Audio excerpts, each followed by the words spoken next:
messy selves mid-combat. We're 18 now, okay? Thank you. Yeah, that's right. We might be 19 soon. When's name day Yeah. coming I around forgot again? we were 18. Oh yeah, naming day was it's like in January, right? It's in January? Yeah. I thought New year, new naming name. day was in the summer, wasn't it? I thought it was the summer too. Or is it spring? Oh, the coming of age. Yeah, maybe the naming day is the naming day is in the summer. Yeah, because we just turned 18, I think. Yeah, you Like we were just had 17 in the prologue. yeah, like you had just had like the spring festival, and you were on your way to the summer naming day festival. That's right. Oh right, yeah, because we were coming of age and we were all gonna like leave town. That's the whole yeah. Yeah. Okay.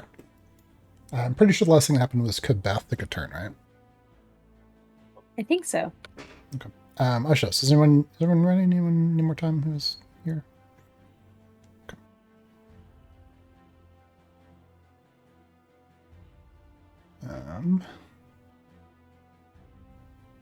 Is everyone and just sorry, I would just jump right into it. Does everyone remember what's going on like you're oriented? Trying to decipher what the icons I have on myself are. One's 8, I think. There's bloody, there's concentration, but I'm not sure what the clock is. Honestly, a summary of where we last were would be very helpful to orient me. Yeah, so essentially, let's see. You guys found this chamber after solving the first of the puzzles of the Temple of Brunhilde. It seemed to deal so specifically with Araya and Araya's powers. There was even a statue of Araya. When you solved the puzzle, it led you down here. This chamber seems to be ancient. Parts of it are crumbling. There are cracks in the walls. It's clearly suffered the effects of the earth shakes and time. There are dwarven statues down here in dwarven writing on the southern portion. And it also seems as though whoever built this place was preparing to defend it against something that would come from the surface. On the first plaques in the room, you saw writing about warnings about creatures that eat the light. And sort of whatever, I don't know if command's the right word, a call to action for the people here to take their knowledge to the surface. In the center of the room, it took you guys a while to realize it was there, but there was a pressure plate, one on the floor and one on the ceiling, and Kabeth, being in her giant form, was heavy enough that standing on the pressure plate, it depressed it, and reaching up to the ceiling, she was able to press and move that one as well. And as soon as she did that, there was this mechanical stone clicking sound and grinding of stone, and the door on the northern side of the room opened. Above the door, you're too far away to read it right now, but there's another plaque like there was on the first level of the temple. You guys are in the midst of combat, so you haven't read it yet, but it is there. There are what seem to be emaciated, pale, sickly dwarves pouring out of the walls. They have rudimentary weapons. They seem vicious, and they've all come to attack you.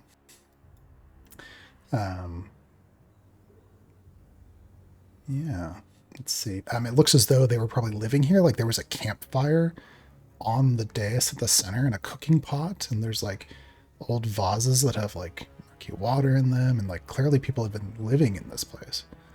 And there's dust on the floor and disturbances of it that make it clear that maybe as you arrived down here, people went scattering to go hide in the crevices, and now they've emerged to defend their home.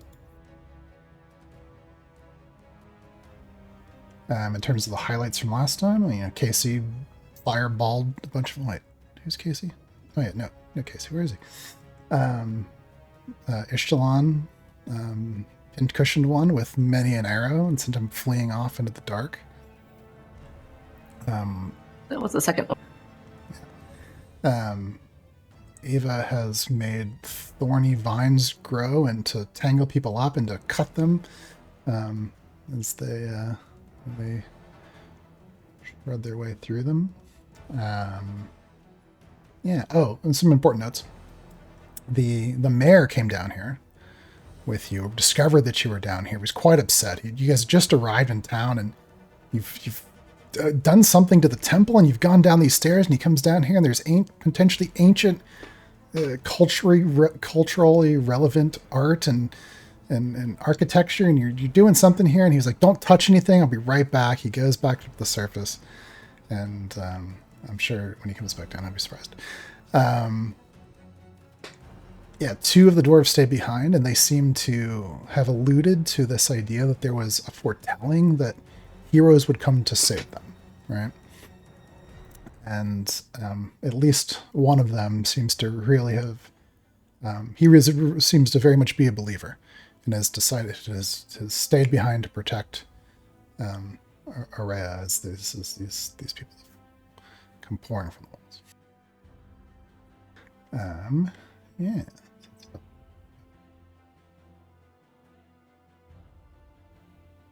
Any specific questions?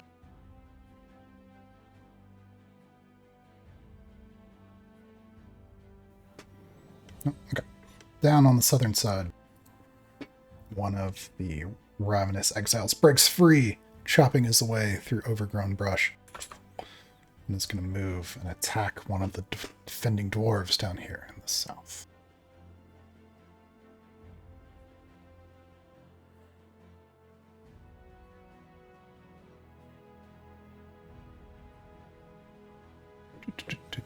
So pull a character sheet. Ooh, 24 is definitely going to hit that dwarven guardsman for 12 points of slashing damage. And then that ravenous exile is going to use his bonus action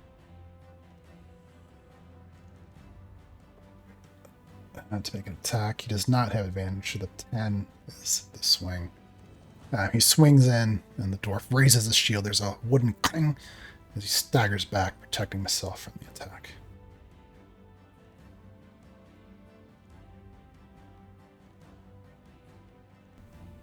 Let's see. Kibath, are you here right now? Mm-hmm. Your the ravenous exile you recently bonked with your hammer, the bloodied, comes screaming and staggering towards you. Swings at you.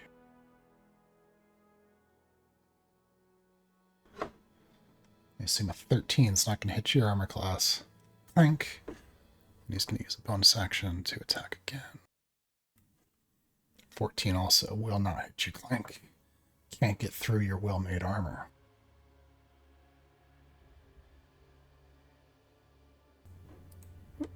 Character sheets for these guys, but yeah, down on the southern side, one of those dwarven guards.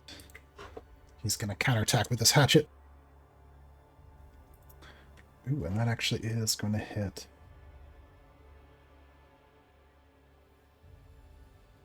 And he deals a little bit of damage to this ravenous exile in the south.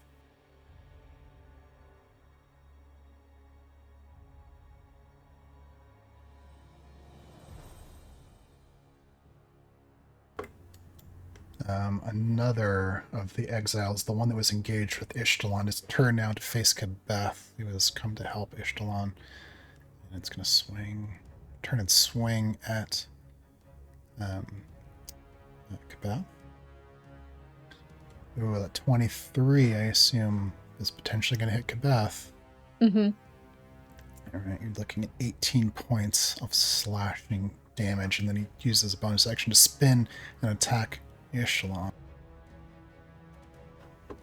And the 24 looks like it is probably going to hit Ishtalan for 11 points of slashing damage.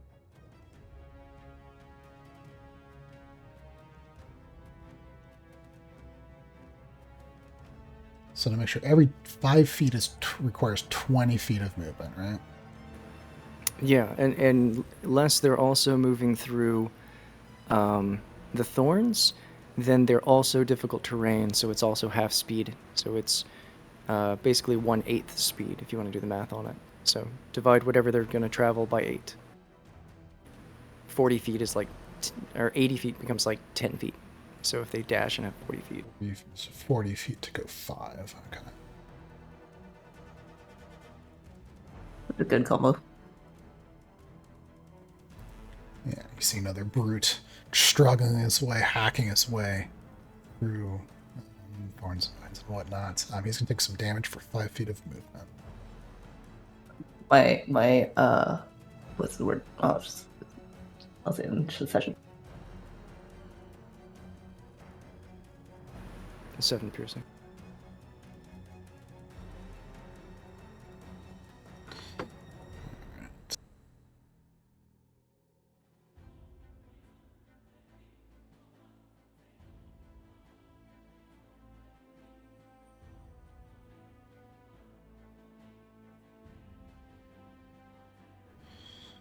Yeah, and you see another one from the southwest moving through vines. Another one, and the one in the northwest getting tangled and cut by the spiky thorns as it goes through.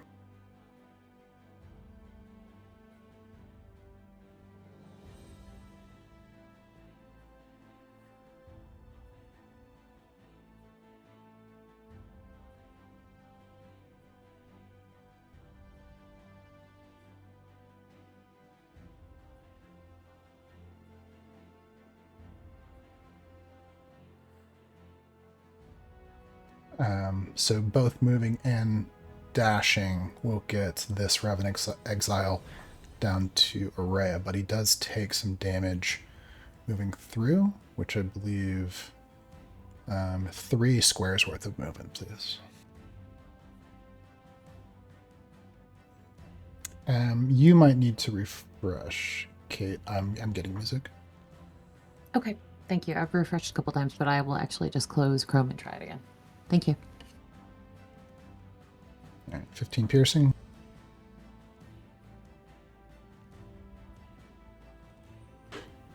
All right, yeah. And so, Ava, you see as this Ravenous Exile comes clawing his way out of the vines, they're scraping to his skin, tearing them open, as he is on his way down towards Araya. He has an action left in which he's going to use to hack at Araya. Oh, that's 26. So you're looking at 14 points of slashing damage, Araya. Ooh, is it a new turn? Can I at him? It all depends on, have you done that? Have you taken any reaction since the last time it was your turn? No, because we're pretty fresh in the turn order.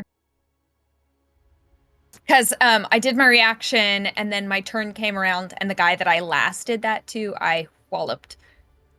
This is a new. Okay. Yeah. So you have your reaction available, I believe. He rushes at me far too fast, and in a way that she's startled at herself. She can't help but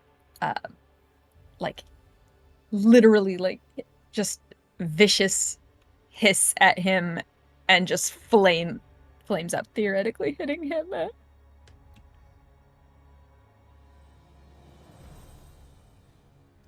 I'm just gonna make a dexterity saving throw. And I get a plus. Fuck it, never mind. Well, I think he still takes half damage, right? He does take half, and I get a +5 to fire and radiant. So is the +5 also halved? Yes. So the 5 goes on first before that. So 10 points of fire damage.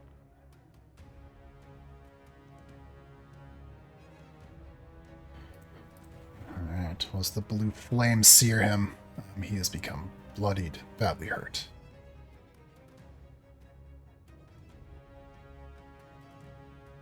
That's my reaction. The dwarven guard defending you maneuvers to try to get between you and the one that's just attacked you, and he's going to take his own.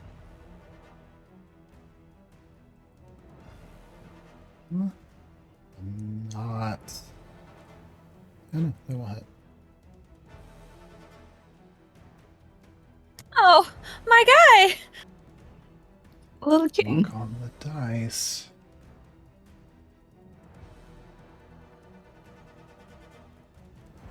Alright, but you see some blood splattering out against the ground as the dwarf moves to defend you. It's a light hit, but the Ravenous Exile attacking you is badly wounded. Oh, stay back. Alright. Ava, it's your turn. Okay. Yeah. The battle picked up much faster, I guess, than she was expecting. Ava's breathing pretty heavy, and she's starts to concentrate and pull energy into her, as she's familiar with by now. So, one second, I'll click on.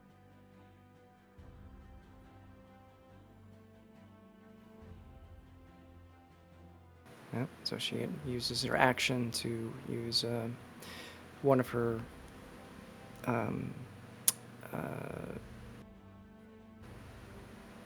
wild shapes to use starry form. And then just sort of looking around, she's a little horrified having seen, the people who are attacking, the state that they're in, and also that they're people. She just keeps thinking about that. And she sort of under her breath is like, I didn't, no, this isn't, just murmuring different things. And she, a light within her just sort of builds a little bit, sort of as energy starts to pull up and her hair may start to stand out just a bit like static. And she casts a spell that she hasn't used before, uttering a word in a language that she doesn't know, that means health or something, something close to health. The translation's probably not one for one.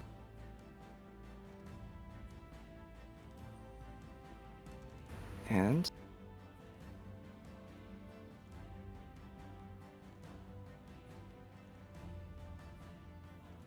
she casts a mass healing word at level 3. So, just the absolute worst roll I think that I could have gotten. And she is targeting, and sorry guys, since it's been a week, I just want to make sure I get the people who have been hit. Araya, Echelon. Ishtalon is bloodied. Okay. Yeah, none of your friends are bloodied currently. Okay. So Echelon, Kabeth, Araya, and the 2 dwarves, along with one of the dwarves, I think the one who was bloodied, just having run out of her thorns, scraping himself. All of 6 of those gain 11. And then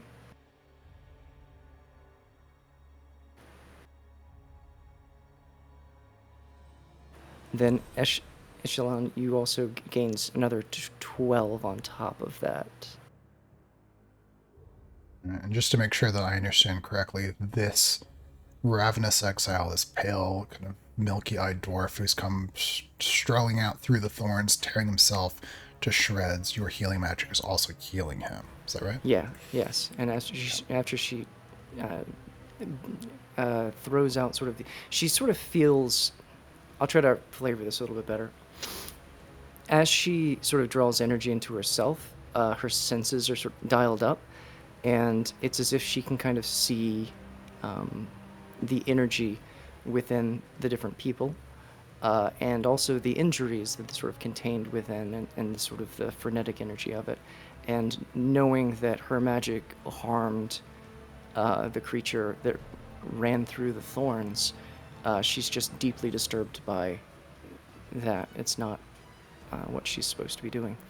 So she concentrates and twists just ever so slightly and aligns the energy within the different creatures who she's touched, and their wounds begin to close back up. And then as she completes the spell, she's like shouting out very loudly, like, "Stop!" Trying to just desperately trying to get the fighting to cease. Peach uses her reaction to respond to this, seeing Ava heal not just our party, but the attackers as well. She puts her pistol down by her side and just hollers, "Wait, are we killing them or not?" And it's still being your turn. If you would like to, you can answer them. Ava doesn't seem like she knows what she's distressed and sort of looks over at Peach with a desperate look on her face, not really knowing the answer to her question.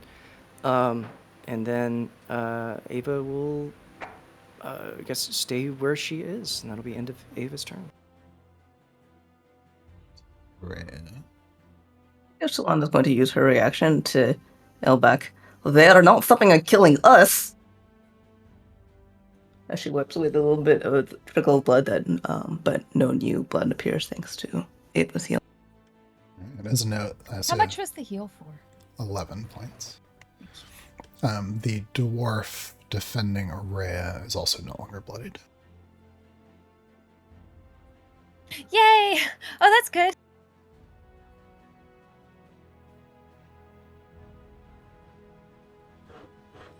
Alright, Rhea, it is your turn. To the dwarf in front of her,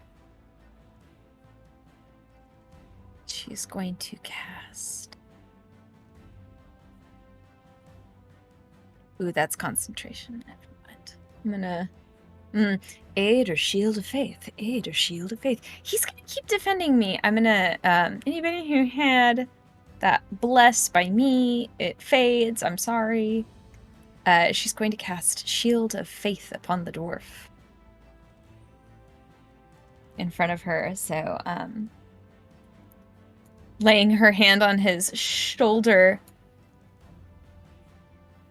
she'll whisper a small prayer to the maiden. Be like, "Protect.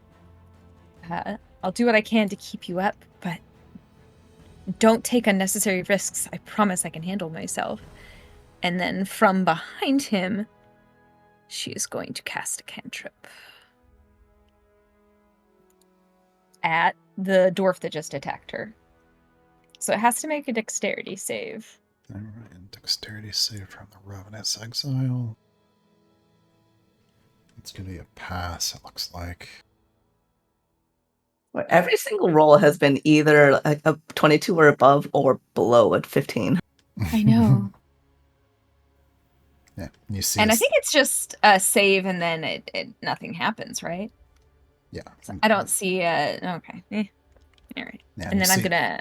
Yeah, you see he with his wooden shield bats the flames away and screams at you. Spilling out on the floor. And then I'm gonna back up. Whoa. Oh, but that's gonna attack. Never mind. Stand right there. Stand right there in his arm distance with my dwarf. Anything else on your turn? No, I got to Ava, to Peach. I really did give them a chance to. I begged them to not attack us, but look, I don't think they understand us or don't care.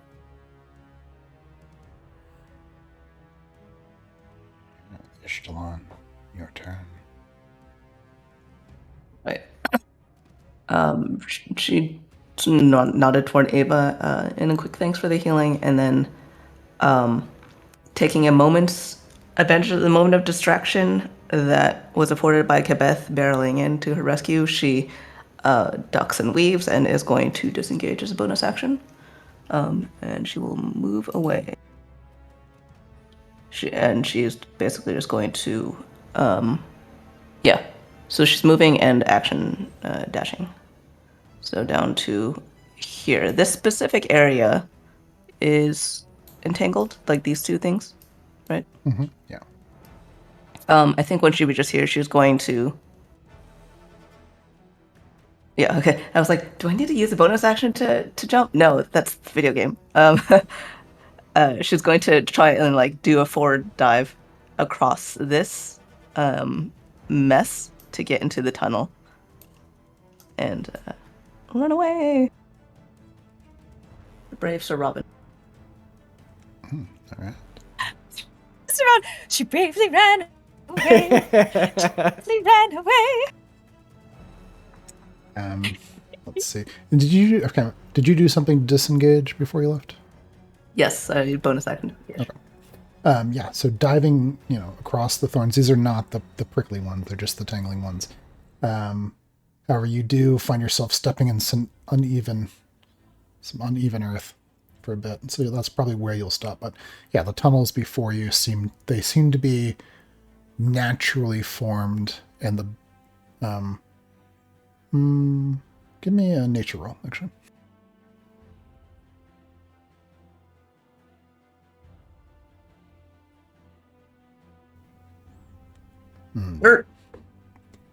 Yeah, they do seem to be natural cave, not made in the same architecture as the rest of the temple.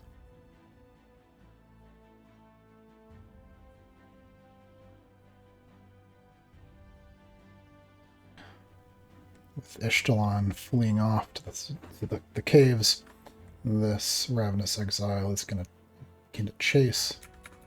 It does see Kabeth, and taking the bait, moves to her and attacks. It's going to be an 18 to hit. Will that hit Kabeth? No. Ah, cling! Off the armor. Too strong. And then he's going to use bonus action to attack. 26 will likely hit for 14 slashing damage.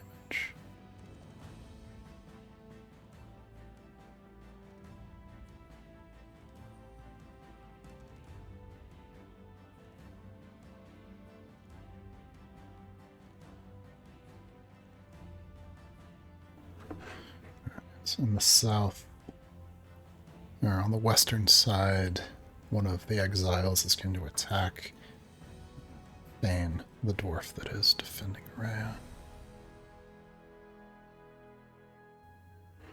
19 is going to hit him for 13 slashing damage.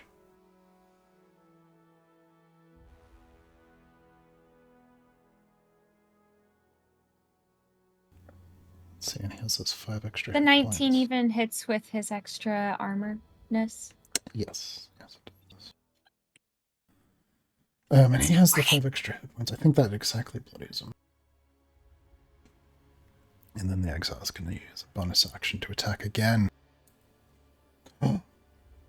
With a critical failure, you see as that, Oh, thank God. as that dwarf swings in, Fane raises his shield, blocks it, and kind of hooks it with the edge, and kicks the dwarf, kicks the exile over, falls to the ground.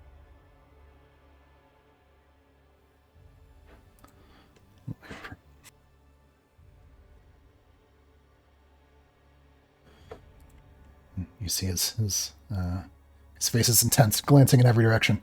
He glances back at you. Hey, get to safety.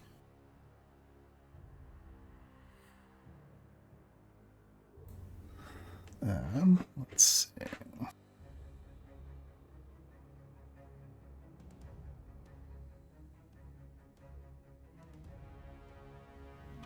And then Ava, you see again as another one of those exiles comes tearing his way through the thorns, blood splashing, smeared across them, dripping from him. Give me 2 movement. Give me 10 feet worth of damage for the thorns, plus bloodied.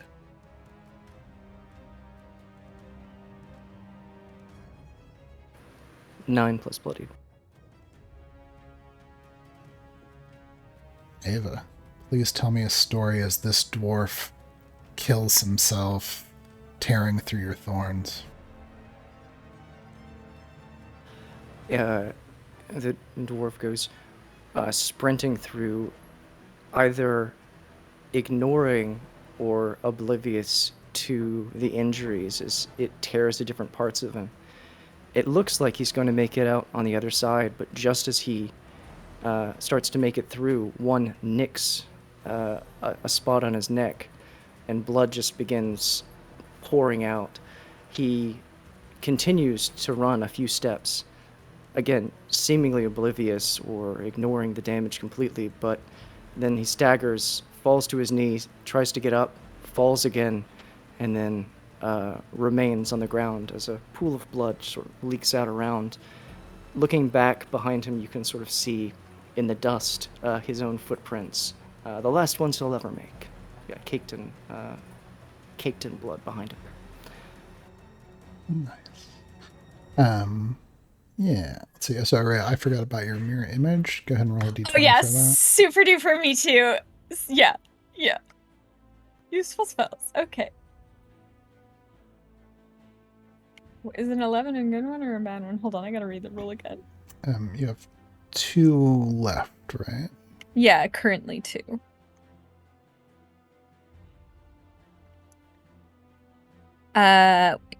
Two duplicates, you have to roll an 8 or higher. Okay, yay. So, but it did successfully hit the mirror image, which... Yeah, so one of those mirror images bursts and is gone. So you have 1 left, but you don't take that 13 damage from the last attack. Dude. Chris, I guess one more note.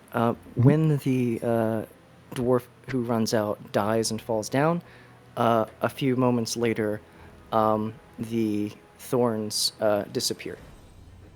Oh, okay. Moments like 20 rounds from now, or like what? Yeah, just moments later. It just no, I think we'll do it. We'll do it now, actually. That's fine. All right. Yep. Blown away by the wind. The thorns are gone.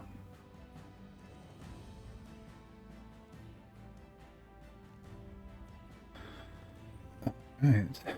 Peach, Pine. It's your turn. So seeing one of the emaciated dwarves still trip and fall and die in his own pool of blood. And then, only then, Ava seeming to dissolve the spell that cast all those thorns. Peach grits her teeth and turns northward. And she starts taking a few steps toward Quebec. And she'll side-eye Ava and go, I'm trying to be non-violent. And she's going to cast Sleep on the bloodied folks near Quebec. But I think it'll also hit the one behind her if that guy's not friendly. It does not matter who is friendly, it's who is in the area. Oh, maybe good night, Quebec, but probably not. And it very unlikely it will poke about this one. So roll your sleep dice, please. And Yeah. ping Okay, let me, me just pull it up. yeah, ping me where you were doing this. And link your spell when you get a chance. I know you're pulling it up. Yep, sorry, I'm getting it all. I had to read the whole deal, and then I didn't pull up stuff yet. Actually, I have an idea. While you're pulling all that stuff up, husband, there are dwarves all around you. It's so crowded, it's hard to get through. But you managed to see him there in front of you. He's just passed. He can't hear you over the sounds of the crowd. You see the back of the mare. He's looking urgent, speaking with some others. Would you remind me of the mayor's name one more time, please? That's a good question. Let me look it up. I'm trying to long press, and I don't know why it's not working here to indicate where. Gailg.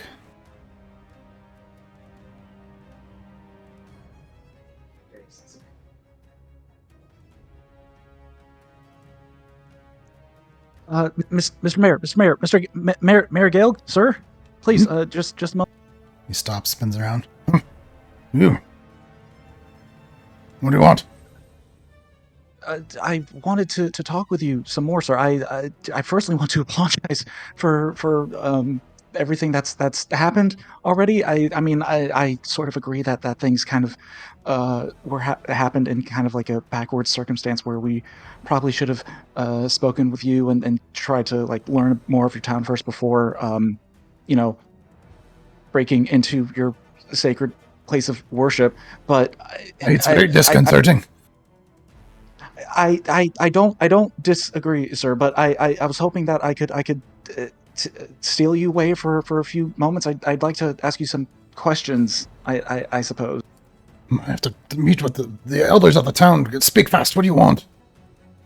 I can come with you if it's urgent. I just I That would, in don't fact, be helpful. Yes, come with me. Okay. Yeah. Yes, sir. Let's go. I guess tracking you off.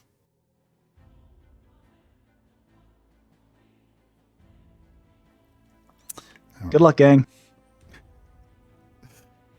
Peach. I 17 hit points worth of sleep. What's the radius on that? 20 feet? 20 feet, yes. From a point I select. 20 foot diameter. Within 20 foot of a point you choose within range. That sounds like a radius, yeah. Yes. Okay, and Ping, were you doing that? Okay. Yeah, and you get 17 total hit points worth, right? That's correct.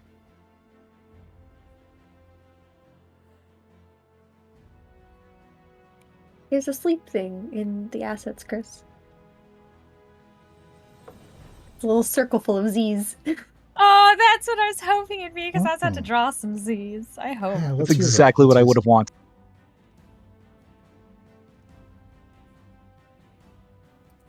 Do you remember how to access it? Marketplace, right? Yeah. I wish I could drag them for you. I cannot. It doesn't. I don't have permission. I can just like see them.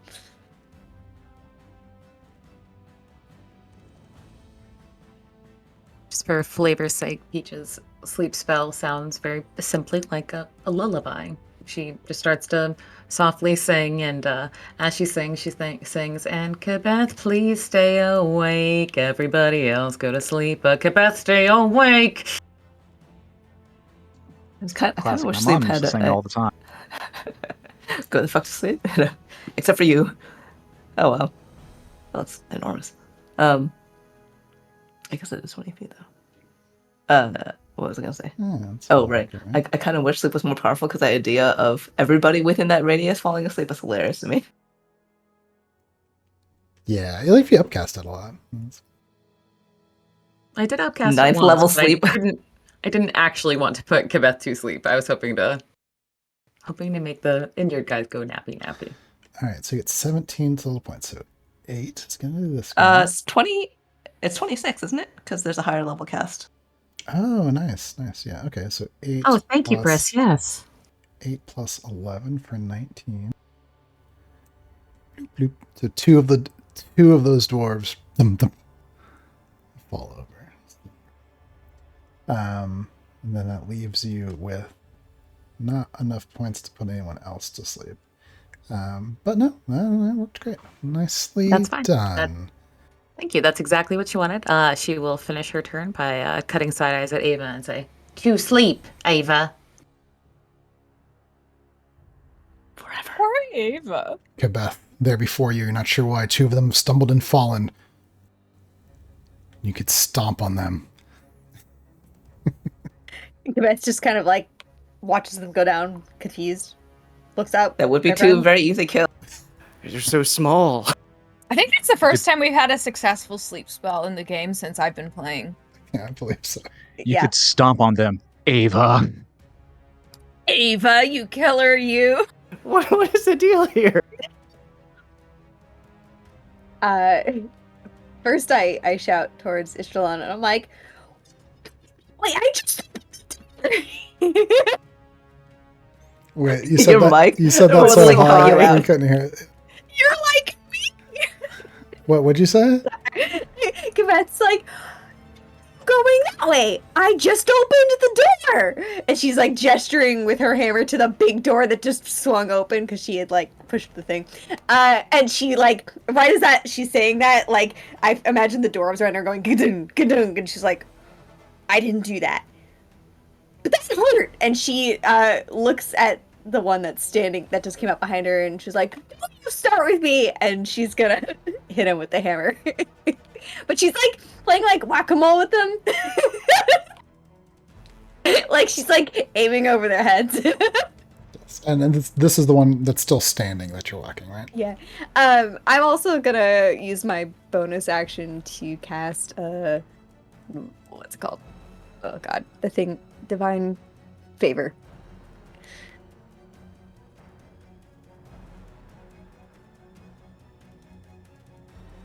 Let me make a note of that. Okay.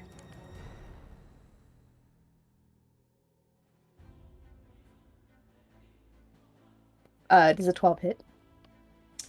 12 will not hit if that's going to stand. She is so distracted by everything going around, she kind of slips and misses him. She's like, let me try that again. 25, and I'm gonna reroll that damage using my feet. I'm gonna hit it again. That is D10. So 5 plus 3 strength plus I'm giant.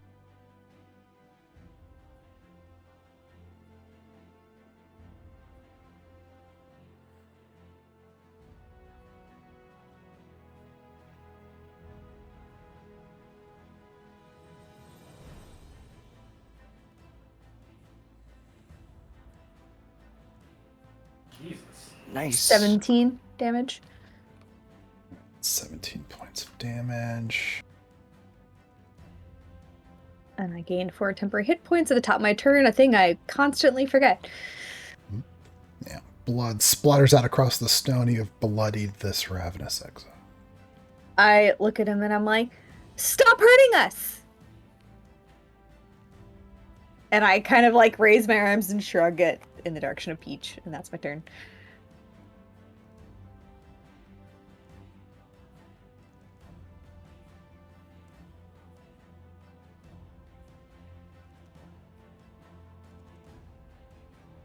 On the southern side, one of those ravenous exiles is swinging and hacking and chopping fiercely at one of the dwarven defenders.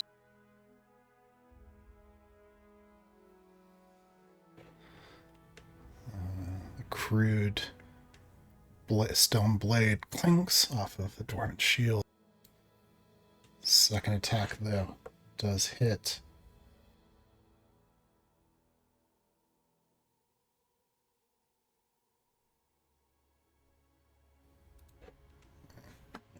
And the dwarf in the south takes a deep gash across his shoulder. He's still standing. One of the exiles slumbers. In the south. Yeah. The dwarf, hacking at the exile, manages to land another blow.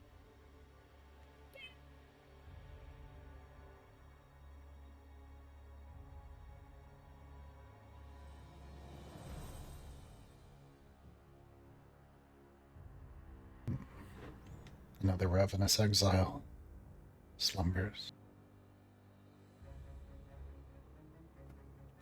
One of the big brutes has broken his way out from the vine.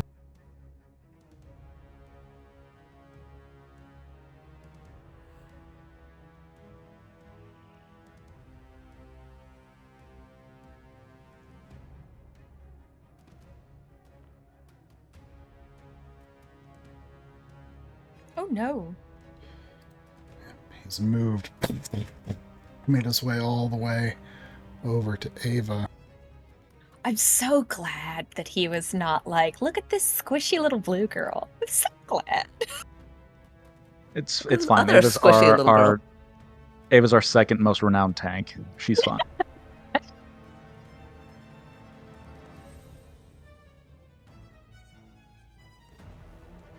big hand comes out at you. Is a 12 going to hit you? I suppose not.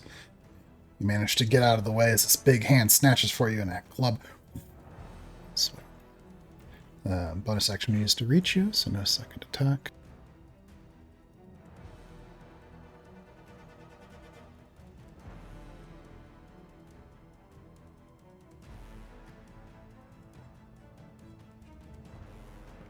No. No.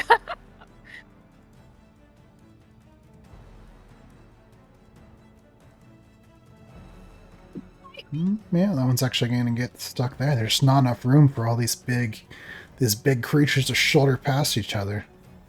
He's looking for another way to get around.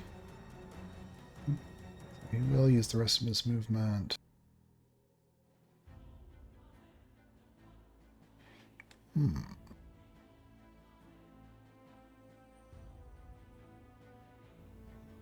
Yeah, it's gonna go.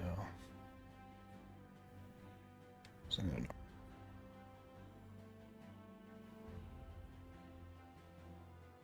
We'll get there.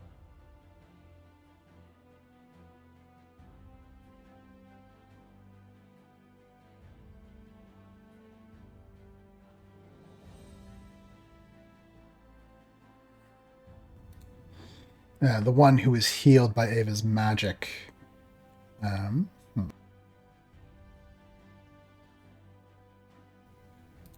Yeah, you see, he gives pause, looks down at himself and his healing wounds. Don't think anyone's attacked him since then.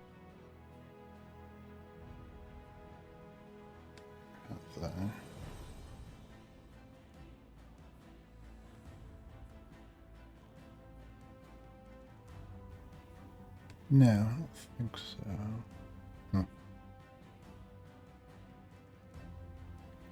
Yeah, he looks down at his wounds and gives pause, takes no action this turn. However, the dwarf immediately hacks at him.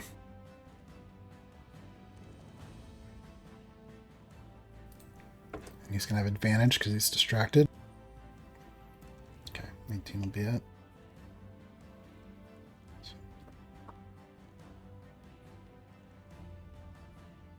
Sean just rage quit. Yeah, he's like, fuck these dwarves. Thane, the dwarf who's come to the defense of Araya, sees the opportunity as this ravenous exile is distracted, and with a swinging, with a backswing of his hatchet, cleaves the exile's head clean off. It goes spinning through the air, hitting the ground. Ava, it's your turn. Yeah, this is bad. Chris, I'm probably going to need your help with this, because the map, I think I know who's standing, who's not. But, alright, so, yeah, seeing everything and being attacked by the creature, and now kind of, she seems almost a little bit angered, and she shouts again. She says, I said stop! She says it really loud. And I'm going to cast...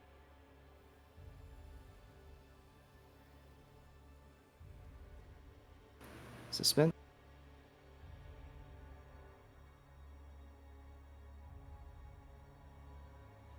Hold person at level 6. On the two big guys, the one who is attacking Kabeth, and the ones, I guess, the two that are... I don't know if there are two... I can't tell who's living, who's dead. I'm sorry. I'm having a hard time with this map. Anyone who's standing upright is alive. Anyone who's upside down is dead. What about sideways? Sleep or prone. Oh, okay. Yeah, all right. The not the people who were asleep, but the one who is standing upright were Kabeth, the two big guys, and then I guess the one down at the bottom left, I think. I think I can get him too. You don't have be line of with him. sight on him. Oh, okay, that's fine. All right. Yep. All the folks who are So then there are only 1, 2, So this 3. guy is an exile who is on the ground prone, but still alive and moving. Okay. Yeah, 1, 2, 3. If there are 5, then level 6. If there are only 4, then I would cast it 1 level lower. But 1, 2, 3, 4. I see 4 that I can cast it on. So level 5 instead of level 6. That would make sense. Okay. Are you casting it on the Thane as well, or just the exile? Just the big guys and the exile, not the dwarf who just chopped someone's head off. Although she's not happy about that. Are you excluding my guy from healing? No, from hopefully trying to hold them. Oh. Yep. So they gotta make wisdom DC 18 wisdom saves. And let me know when you roll for a certain person, because I might use a point to have some people fail potentially. Yeah. I'm going to try to do top down, left, right. So the first will be the topmost left brute. This is Dex wisdom save? Wisdom save. Wisdom. Alright. Dirty 20. Do we go one at a time and I tell you yes or no, or? Well, I guess, yeah, just immediately say if you're going to enter for that. Yeah, I guess. Yeah, I'll have this one roll with disadvantage, so I'll use a point for that, so he fails. Failure. Moving on to the one to the exile of Kabbath. That is a success. Unlikely. Looking at 20. Moving down to the one on the ground. 22, also a success. Moving down to the one. No, you can see. So. Oh, I skipped over the big one. There's a big one. Doing this big one. That's a success.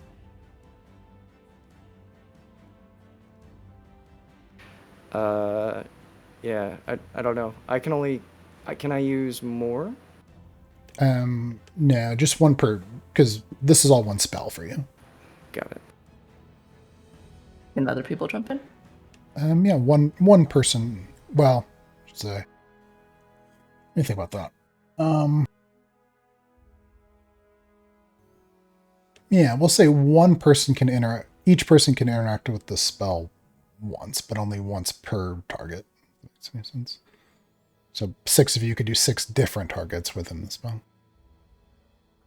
Yeah, I'll spend a destiny to make the brutish guy the fire reroll. To reroll for him. Does an 18 pass? Wouldn't he just take the lower of the 2 rolls that he already rolled? No, because you already knew what it was. Oh. I think an 18 passes.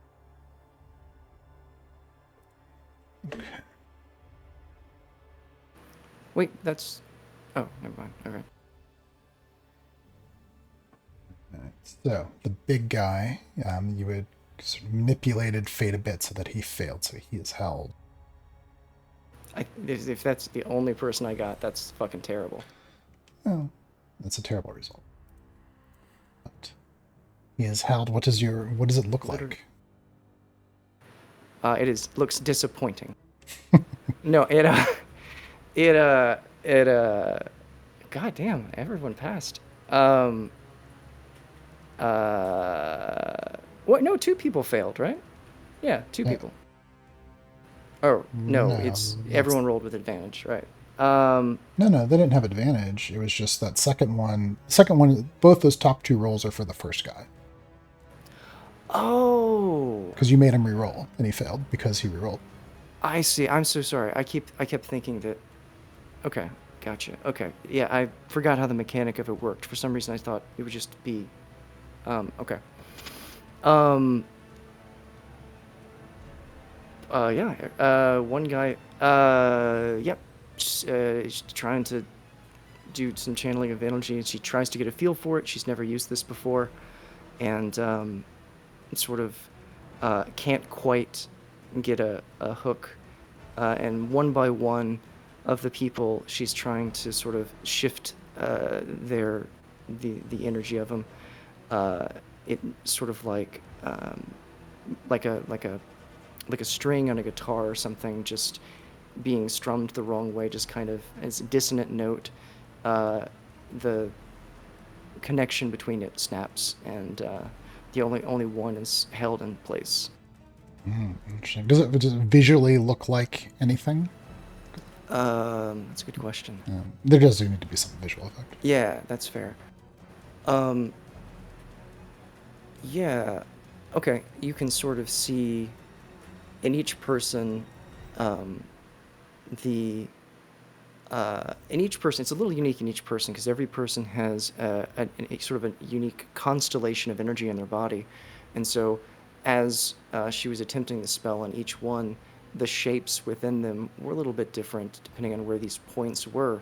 But on this one particular, it sort of runs a little bit more along his left side, and you sort of see a few motes of light that are a little bit brighter, like almost like small motes of light, like stars or something, and then just the smallest of tethers connecting them on the left side of his body. So it's not really that it forms any specific shape or any design, but that's just what you see it, and he's just frozen in place.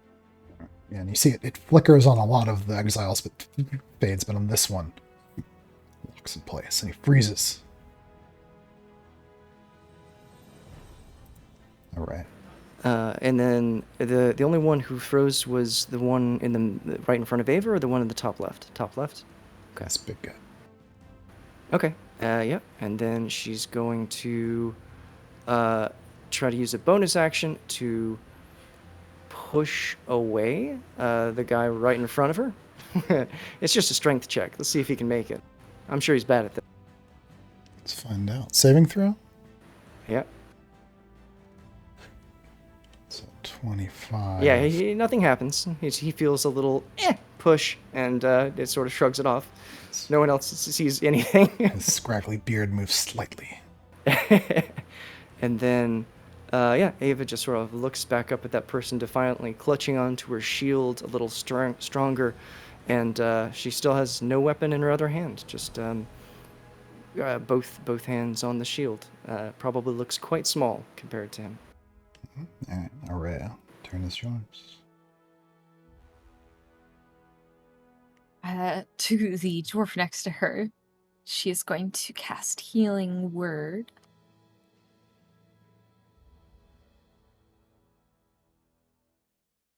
Give him just a little bit of something. And then,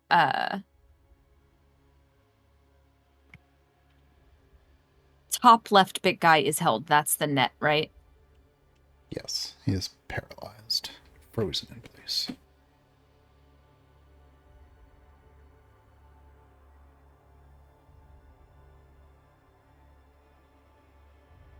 Gosh, they've got like good reflexes now.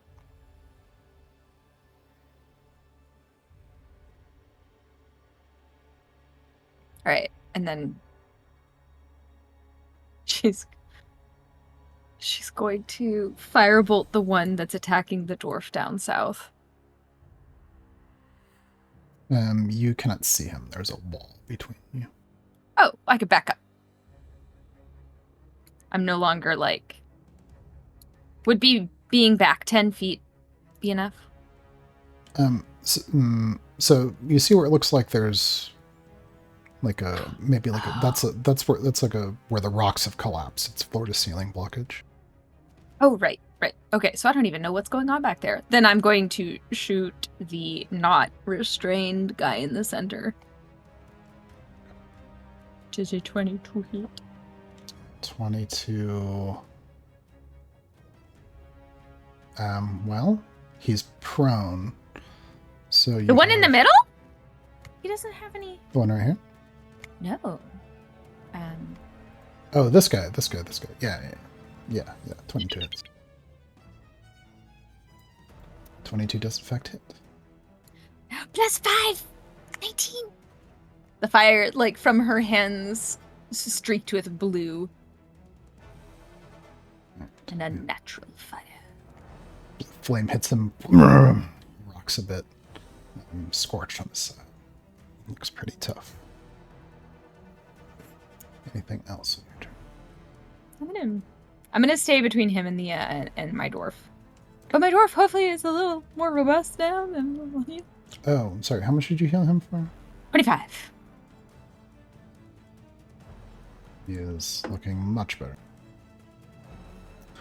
Yeah, his wounds are almost completely healed. He looks back at you with a quick glance, an expression of awe on his face. One convert at a time. That's how you start building your cult.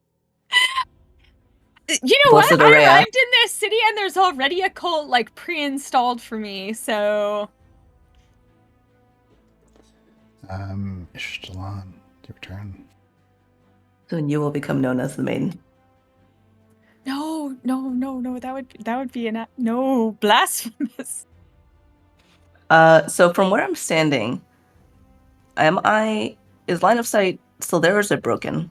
Because there's a little bit of rock thing here, but I don't know if I was actually meant to be there or on the pink thing. I think probably on the pink thing will make more sense. No, yeah, you're trying to shoot at them. Yeah, no, going all the way over there, yeah, you've got lost line of sight. But would I have line of sight from here, or no? Yeah, if you were back out there, did you basically want to maintain line of sight on the creatures? No, I want to hide, and have to be out of line of sight, and then go back into line of sight so I can shoot. Okay, yeah, that'll work. Just keep in mind, moving through that brush, That's why I only have 1 square of movement. 5 feet is 20 feet. Yeah, and that's like 7 feet diagonally, so it's almost 30 feet basically to move there. But so she ducks into the tunnel, takes a moment to sort of flatten herself up against the wall, and pats herself down. She's okay, and is going to sort of slink back, stepping softly through this pile of weeds and vines, hidden, hopefully. So she uses a bonus action to hide. Alright, sounds good. Make a stealth check, please. Okay, That is terrible. Damn. and that'll just be compared to their passive perception. And then she drops the scimitar that she was holding, which flickers and falls amidst the vines, the flames going out, and draws the bow back, draws another arrow, and is going to focus on the dwarf that is just to the north of Quebec. This is going to be a single shot with sharpshooter. And since I should have, depending on if he saw me, I should have advantage. Yeah, once you commit to the attack, I'll tell you if advantage or not. Okay. Well, I'm doing it. I just need to know. Okay. Yes, if I you should have be... advantage. Okay. So that's sharpshooter, and I think that's...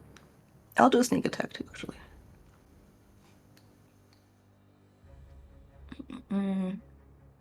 And with elven accuracy, which I actually completely forgot to use last time, I should have double advantage on this. All right.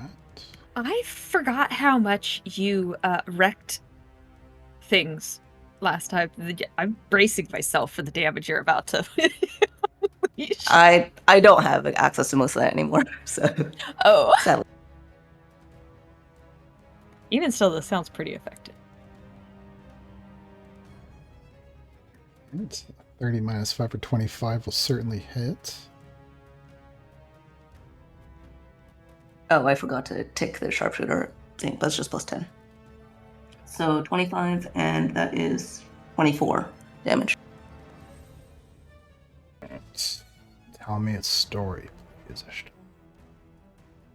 As she creeps forward, her bow swinging up, she hears the ringing stop, but her blood is pounding in her ears. As she sights down at this dwarf who's facing off against her friend who saved her butt and yelled something at her, and she didn't really listen to that. The arrow flies through the air, whistles through, and buries itself right in his eye as he is about to take a strike, and instead he keels back and falls over, going on the ground right there, Kabeth's feet, dead. I think that's it for me. This ravenous exile in the south scrambles up to his feet. He is going to attack the dwarven defender.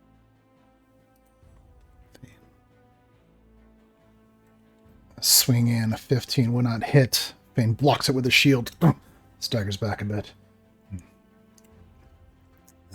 then the exile's going to use a bonus action attack again. Oh, this one gets under the shield and hacks Fane across the belly. 16 damage.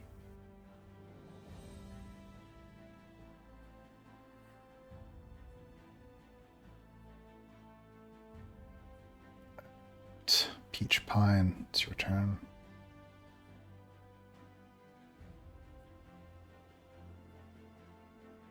Peach is gonna go ahead and cast a spell.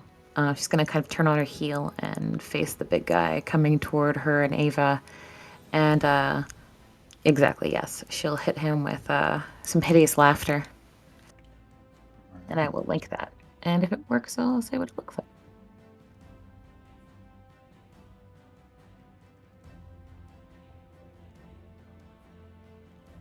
Asha's hideous laughter, wisdom saving throw. Ooh, that's a failure. So Peach turns on her heel and she sort of steps a little bit to the side, looking around Doc, and looks up and says, "You know, that is the funniest thing. You really thought... Do you see my friend Kabeth up there? She's your size and actually well-fed and strong. You think you can do anything? You are the really most foolish thing I've seen around." And hopefully it will hurt his feelings and also cause significant damage. Should find that funny and fall to the floor. You see his eyes begin to bulge, his mouth seems to curl into this grimacing grin that he doesn't want to happen, and he begins to bellow a laugh out from his belly. It's funny, right? You guys thought you could win? You shouldn't. You And it's tears welling up on the bottoms of his eyes as he laughs, collapses to the ground. That'll end my turn. Right, he's incapacitated.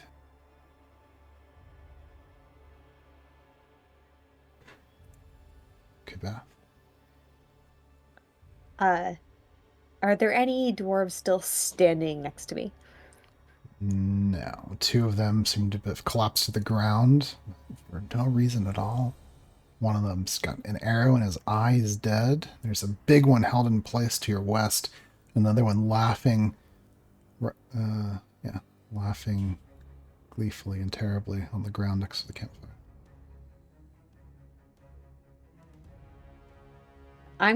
I can assume I can move without invoking attacks of opportunity, or will they just be disadvantaged because... No, they're asleep. They're not. This big guy's asleep. Not asleep. He's on the ground. Do I move all that way? At least go to there. Yeah, like Kabeth like looks at them on the ground and she just starts like tiptoeing, comic, like, you know, exaggerated, like, oh. And so there's that big guy up there who's still awake. I see a symbol with him, but I don't know what that means. He's frozen. He's been paralyzed in place. He's unmoving as though something just froze where he was standing.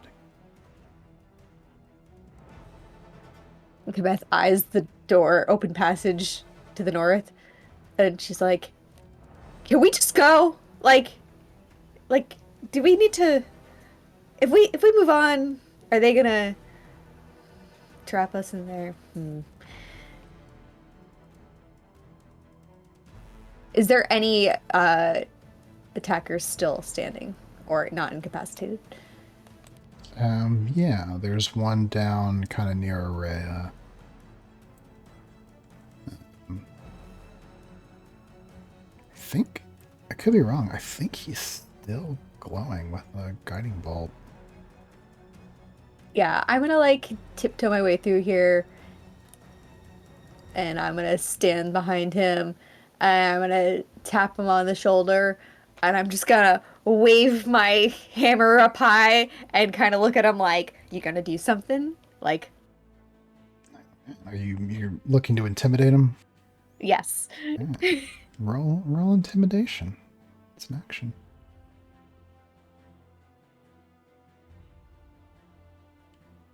He just screams at you, spittle splatters onto your armor. Let me see what I can do with my bonus action. Hold on.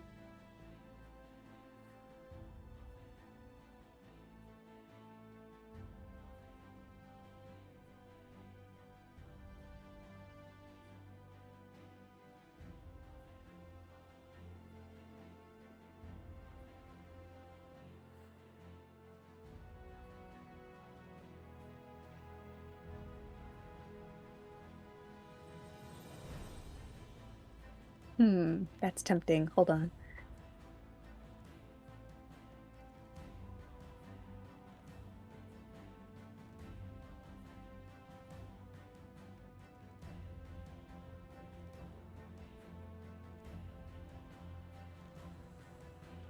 Trying to decide which thing is more dramatic. I can use movement to draw out another weapon, right?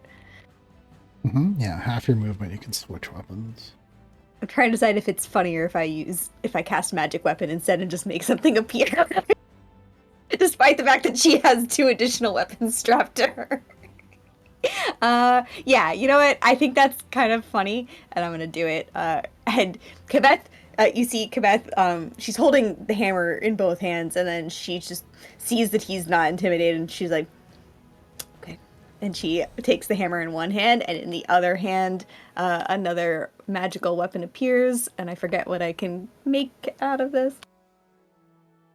I've never done this spell.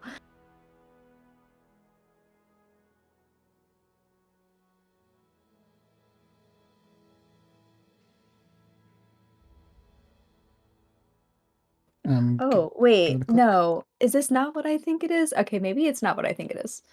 Um, it's not the spell that Vanya made magic weapons appear from nothing. It's just when I can make a regular weapon magical. Got it. Never mind. Then I'm just gonna draw I'm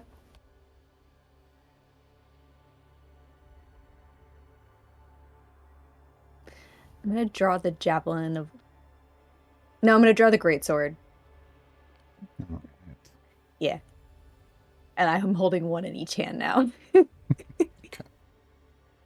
And I can't actually attack on this turn, so I'm just gonna stand there looking as threatening as I possibly can, which is apparently not that threatening. I'm just too cute. You are very cute. Any normal mere mortal would have certainly been intimidated, but this ravenous dwarf has been too long in the dark.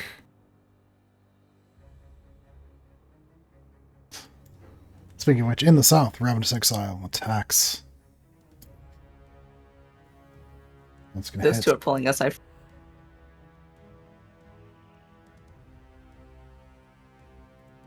Blood splashes across the ground. That dwarf in the south is badly hurt. He's going to use a bonus action. Look again. Oh, that 18's also going to hit.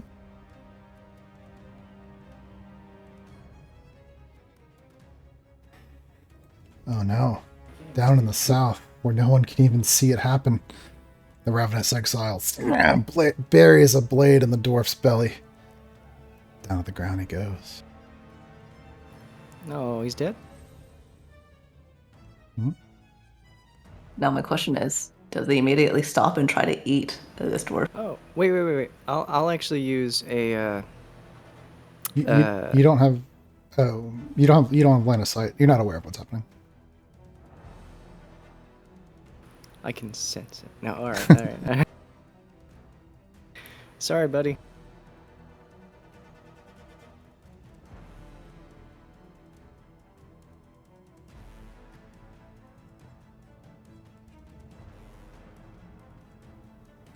Another one slumbered. Another one slumbered. The brute incapacitated. When does it get to roll?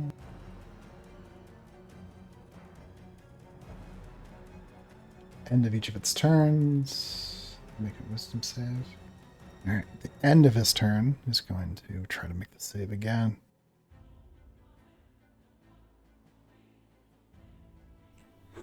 Oh, that's not going to make it. Still there on the ground.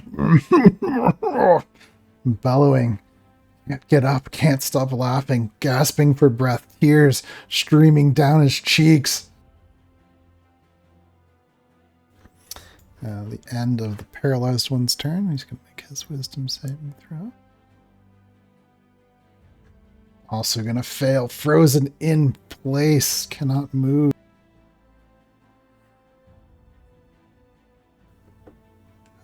Thane, while the exile is distracted by Kabeth, takes an advantaged swing with his hatchet. Oh, either one of those is going to hit.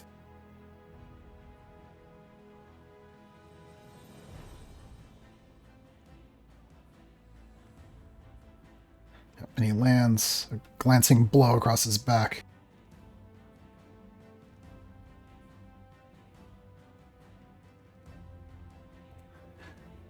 Doc, it's your turn.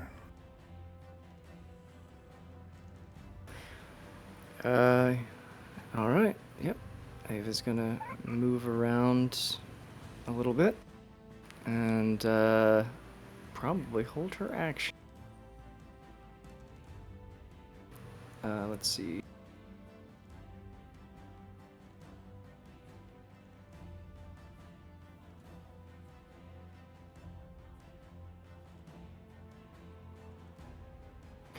Yeah, none of her friends look injured. Even the dwarf she can see looks fine. Chris, does she know that the other dwarf was fighting on the other side of that? Roll an intelligence check, please. Half of us are just wondering why the combat music is still playing.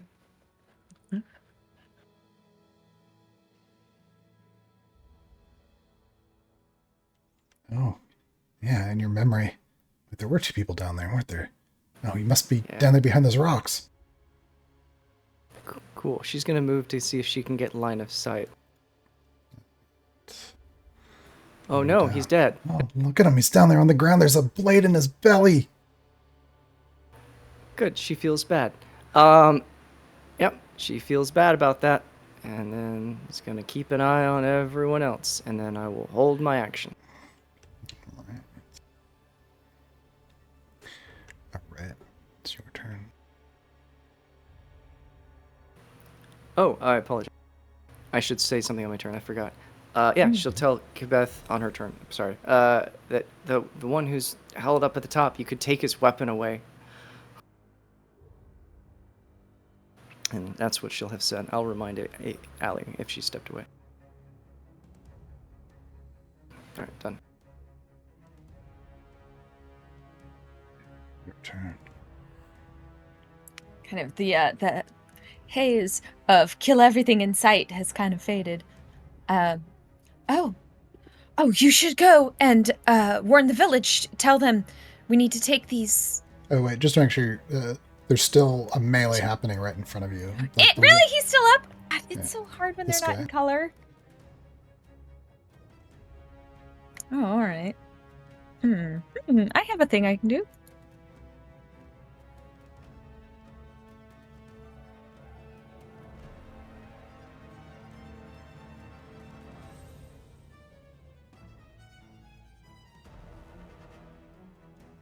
thrill of combat has passed. There's a melee happening 2 feet to your left. The thrill of combat has passed. Yes. She. The fiery haze, which should have faded from my eyes. Did. Oh, God. I thought I had a thing. I don't have a thing. So,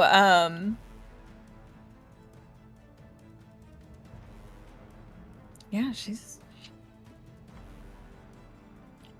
I'm just... I only have mean things to do. I'm so sorry. Yep. From behind her dwarf protector, she is going to shoot off yet another firebolt at him, and then hold my minor action for healing just in case. Give it a roll.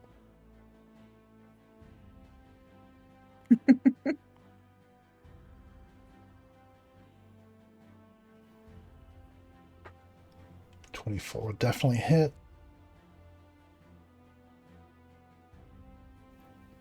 And is there +5 on that? Yes, because it's fire. Blue flame scorches this ravenous exile, bloodying him badly.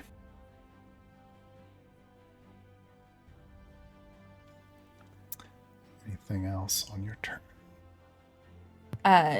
To her dwarf, she's... Oh, gosh. We need to subdue them. I can't.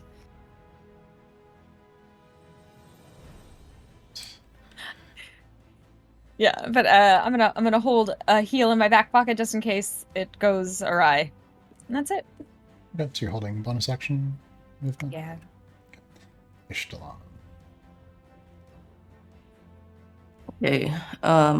From where I am, can I see that the dwarf guard to the south fell? Oh, yeah, I think just barely, Okay. She just sees the little bit of motion, glances that way. At first doesn't realize that it's the, one of the town guards, and then, and she's going to move over to where Mose is lurking. Yeah, you do see And- one of those shadows is going Yeah. the wrong way. Little eyes open up. Actually, I think she's, okay, before she did all that, she's sort of flattened herself among the vines, and she is creeping forward, so she is making another hide. Something like it. And then from here, she is going to get the lay of the lands, see what's going on, see that there's that one, and she still cannot see the dwarf that is doing things down over there, clearly, or the ravenous one. Yeah, not quite. So I think she's just going to take bead on the one that's in front of Kitbeth, and will shooty shoot. No second or no sneak attack, but just sharpshooter on this one. I feel bad. If chat's killing me. So that is 21 damage plus bloody. Alright, is that... Oh, you said no sharpshooter or no sharpshooter? With sharpshooter. What did you... Which roll is the right one? Or like, what did you get? It's a 24. Oh, yeah, that'll hit. So she... I'm assuming he didn't see me with the 28 self. No. Okay. So, yeah, 21 damage plus body. As Gibeth has drawn both the two great swords. I'm not entirely sure what weaponry she has in her hands. Another arrow comes hissing out of the darkness, and this one, instead of lodging itself in the dwarf's head, just goes straight to the neck and out the other side, and he falls over sideways. There he goes. And then she looks at the big guys that are either writhing on the ground in laughter or stiff, held in the grips of some kind of spell. her eyebrows raised, or not her eyebrows, her brow scales raised, and says, "Isn't anyone going to like maybe tie them up while they're paralyzed? I don't have any rope." I have fire. Also, That's it. also, I think there's one more. One of the town guards died. Sword in the gut. And I think that's. Each pine. Peach will sort of nod in Ixtalan's direction and reaching into her cute little floral bag up to the shoulder, she'll reach around for a second and pull out 10 feet of silken rope, and she'll say, and she will do her best to use her action to try and restrain the laughing guy.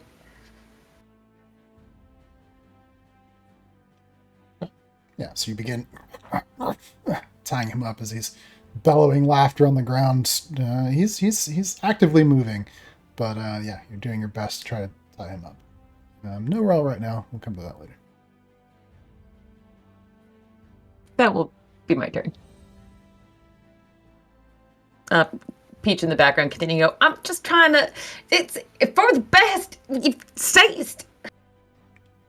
All right, good Beth. Beth looks extremely confused. She's holding two weapons, one giant hammer and one greatsword over her head as Sky plunks down in front of her, and she just kind of looks around and she goes, "My rope went missing!" and she'll stow the greatsword. And she'll turn around to the big guy and she'll attempt to take away his weapon while still holding her hammer. Right, that's good. Yeah, so moving to him. He is paralyzed, so you can certainly do it, we'll say. Does that take my action? Yeah, for sure. Yeah, so you peel. He's got a death grip on his weapon, but you managed to wrench it out of his hand because he can't really react. Yeah, so he's got this. He's got this crude club that seems to be made of some kind of growing root. And those bones, are those teeth? Gross.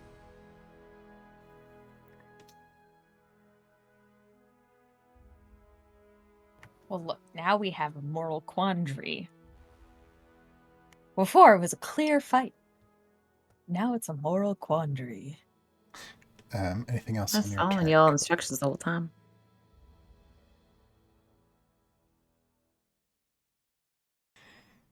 Anything else on your turn, Kappa? Nope. I think that's it for now. Beth is bewildered, doesn't know what to do, only can kill things. All right. In the south, one of the Ravenous exiles descends upon the corpse of the town guard. You see him lean down and sink his teeth into his throat and bite in, and then starts to pull. And there's a long stretch of flesh and tendon as he begins to eat.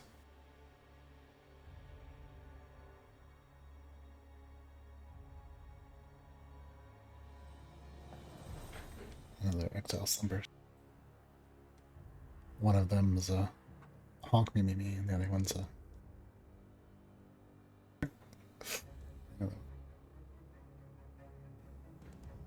the big guy is going to attempt to make his saving throw.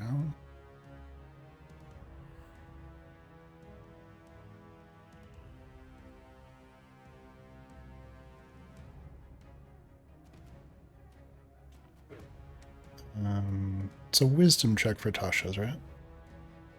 Yes. No. He's laughing so hard he's gasping for breath. You see him turning red in the face, collapsing to the ground, falling unconscious.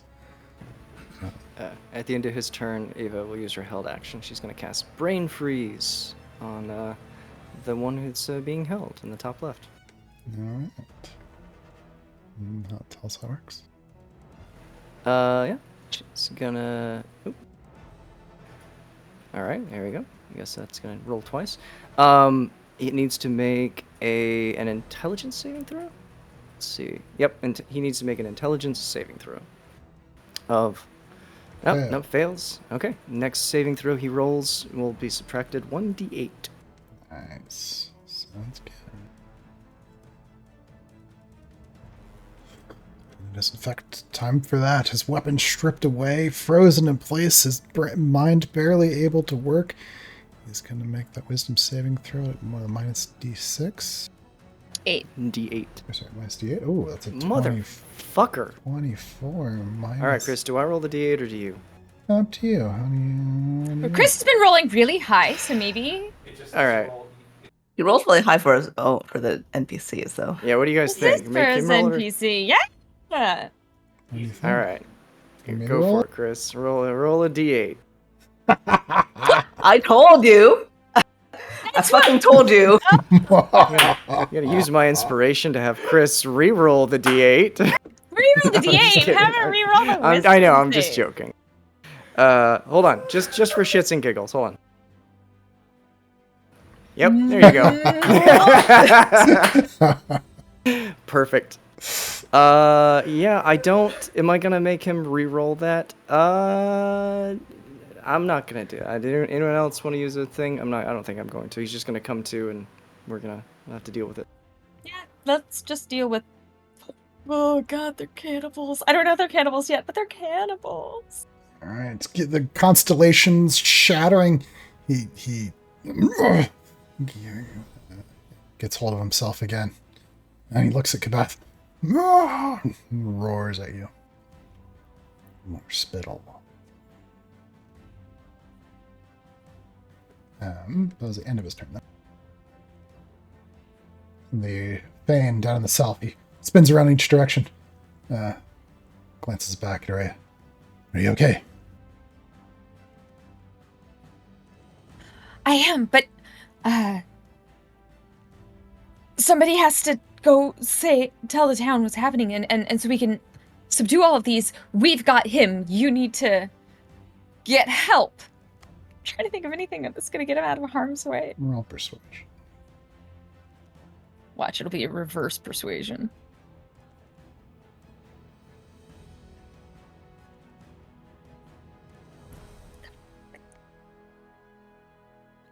It's 9. What is this? No, stay here till the fighting's done. He moves on your Do north not side. leave my side, then.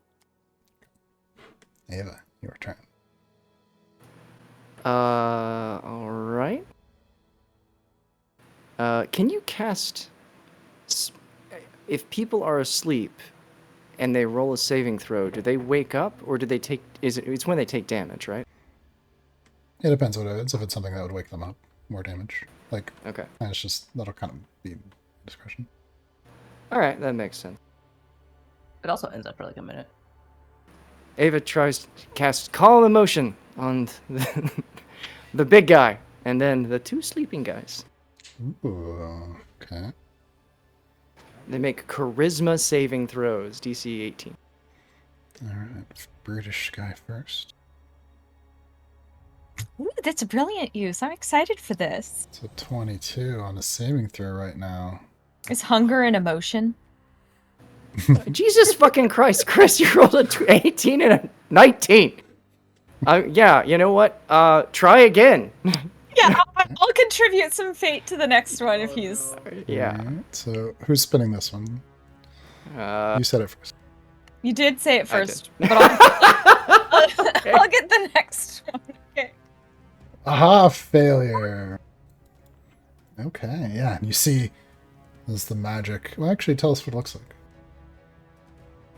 Yeah, it's the same sort of effect you can sort of see, but this one is more subtle, I suppose. Inside, there is a little bit of shifting that happens. Oh gosh, it has to be external. Yeah, Ava once again sort of just still feeling the energy within all the people all around her, and sort of the rage of battle in the hearts of it. sort of reaches through the ether and shifts around that. Just a few things in its mind and its heart, sort of shifting and realigning, and suddenly the adrenaline that's coursing through its veins sort of seeps, and instead it's replaced with serotonin. No, I'm not going to get technical. Replaced with just an emotion of sort of calm, a state of serenity almost, sort of going through its body, and suddenly all of the idea of fighting. Just seems absurd almost. And it unclenches its fist, its muscles sort of relax, and what you can sort of see from the outside are the visible physical effects of any places where its muscles were sort of tensed up, sort of relaxing inside. And maybe the lightest glow inside as, once again, its sort of constellation shifts ever so slightly. And just as a note, normally when you're in a hostile situation, the creature and you're fighting it, this does not work. But it's the last creature on the board. I think this is fine, rather than drag it out. And so so you see this, this brutish exile. There's the expression on his face shifts. The rage seems to drain from it, and he takes a few steps back. He's looking at you each all with what seems to be great suspicion or fear.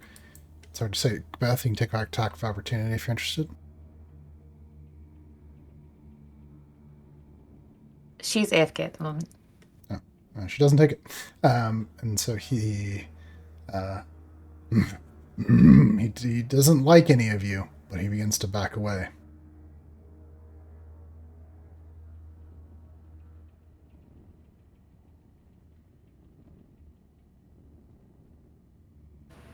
Anyone? Casey? I don't speak Dwarvish.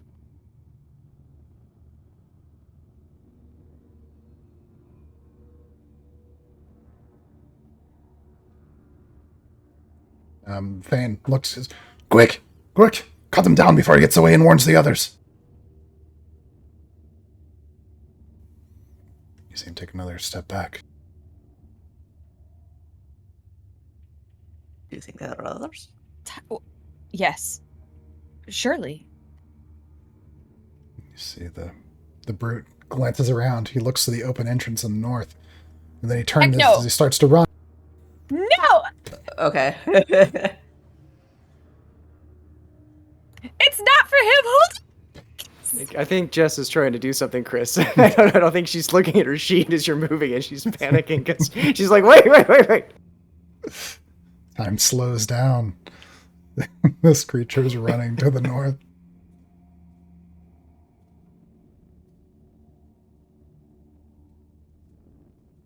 Jesus Christ, give me a second. I'm coming back. Ah! Allie doesn't want to do anything, Chris. She says, pass. Wait, so this is the one who was previously paralyzed is now fleeing? Unparalyzed. No longer paralyzed. Fabulous. Are we in turn order? Can I run after him? Yeah, you can. Good God, yeah, just get in front of him so that he's not... Oh yeah, I assume that I'm fast enough to overtake him and get in front of him. Easily, much faster than I am. Yeah, I put myself bodily in the way, and I'm holding my weapon and his weapon. I'm just like...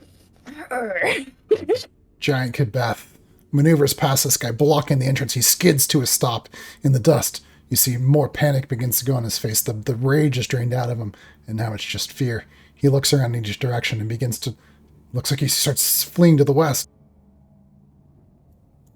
I will shout, get him to submit! I can't Ow! submit. We can't I just... talk to him. Just stop running! We won't... Just... Kill him like we Do we killed not? everyone Wait, else. guys. There's no one here that speaks Dwarvish? What about... Peach will holler to the dwarf near Araya. Can you tell him to stop running? Fan, stop where you are! And, man, the dwarven exile seems to react, surprise, and stops. Like a look of confusion on his face, snapping his attention down towards Fane. Peach would continue to try and she'd say to Fane, could you please just tell him that we didn't mean any harm to begin with and just calm down for a moment and What? we can all figure it. It's ridiculous. They attacked us. There might be more, and we need to understand what we're getting ourselves into. Fine. And sorry. And when he shouted, he was shouting in Dwarvish. I just said in common or in English. Yeah, you hear him begin speaking to the exile in Dwarvish, and he's creeping forward. He's got his hatchet pointed at him, and then he kind of lowers it down a little bit.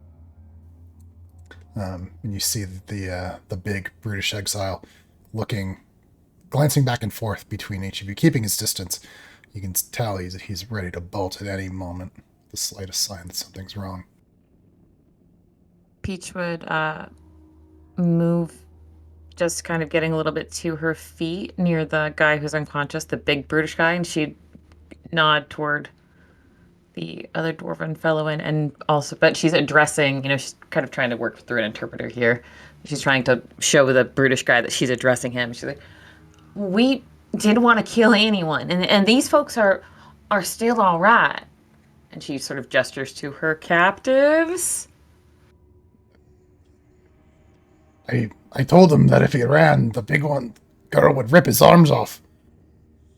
Effective, yes. That's also true. Thank you very much for the interpretation. I appreciate the help. You might want to say whatever you're going to say. It's only going to last a minute. I don't know what happens then. Right.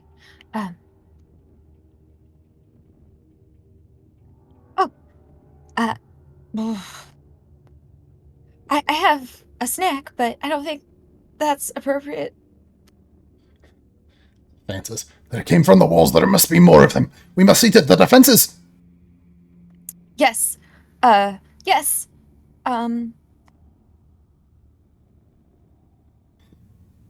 We must do something. This is a vacuum of leadership, and I love it.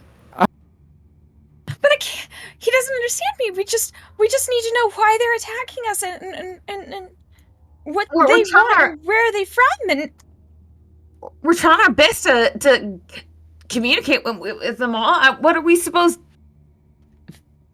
Peach will sort of sputter out, sort of kind of gesturing at Fane.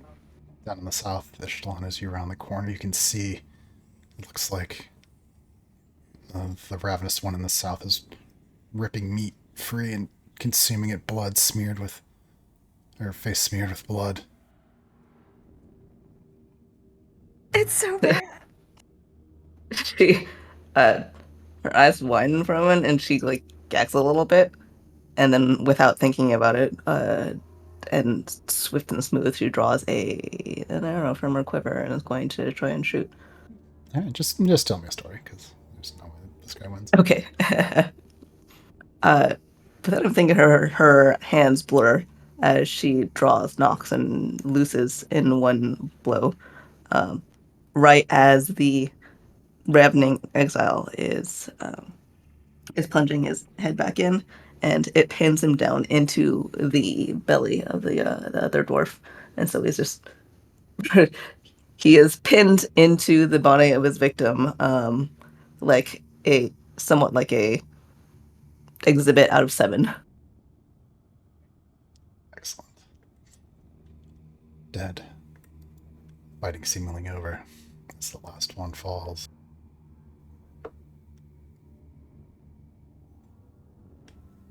In the north, the brute suddenly bolts to the west. Chris, as he's about to bolt, I mean, this won't probably change what he's doing, but he was going to cast, I'll just post it.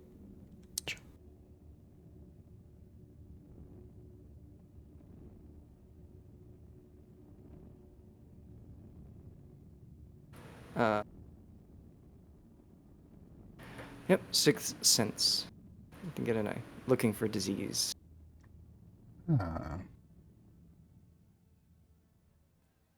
That's the pun, no, Patrick. What's that? The pun. Yeah. Yes, among these ravenous dwarves, there is certainly the onset disease. You see it in the corpses, as well as the one that's fleeing. Anyone who's been struck by one of their weapons, you also see it festering in the wound. You're blinded by your vision goes white. Every disease, it's all of them, every single one. Just festering pits of illness. Does it say something about does it tell you like the particulars of the disease? I think we said that it basically is the severity, but I don't, and get an idea of the nature of it, but maybe not the specific disease. I'd have to read it probably again. lifelong illnesses in all of these ravenous exiles and the British exiles, but only the beginnings of it in those who've been wounded. Nice, nice. So I'm just gonna review real fast. So he was calm for a bit, and we sort of stammered at him, and eventually he panicked and ran off. Yep, he's tearing through brush. You see him squeezing his way back into this tunnel, and he's leaving. Can I try it? And Are you try to take some shots at him? I was. Let me see if I actually have the stomach for that right now.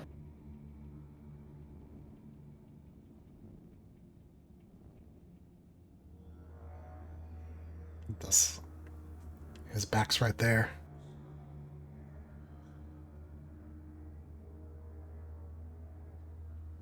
Oh, 16, sure. She will draw and knock and loose. All right, yeah. To keep this make sense, I'll just give you, assuming you're the only one that's going to do this, you just get 2 full turns of attacking before he gets away. Okay. Yeah, I'll just go ahead. She's not moving, so she's just gonna use her bonus action to give herself advantage, which will pretty much just do the same thing that she's been doing the last couple runs. As if she's doing this, Ava fires a guiding bolt after him. Well, I'll give you 1 turn because she's the one who took the initiative, so she'll get 2 turns. She'll get 1 turn. Sure, I just she'll go first.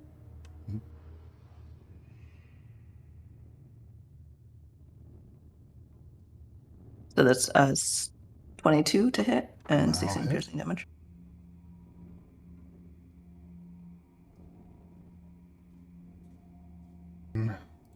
Okay, Ava, Was that guiding? Ava, take your turn now.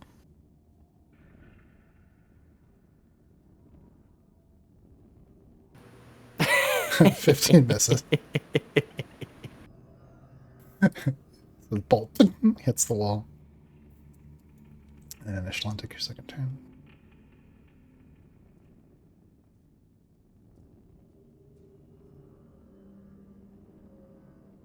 And 20. So 16 and 20, 36 total between the two of those. All right, 2 arrows, and the creature's back. Guiding bolt hitting the wall next to him.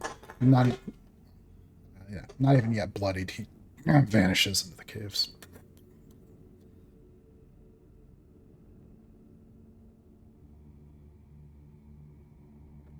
And then we've got sleeping Mimimis and an awake cannibal, right? But I don't know about the cannibal.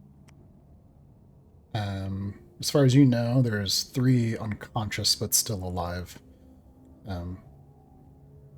ravenous dwarves.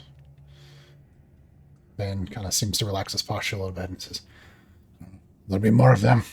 We've got to act quickly. What are we doing?" There was one that ran away to the south. I still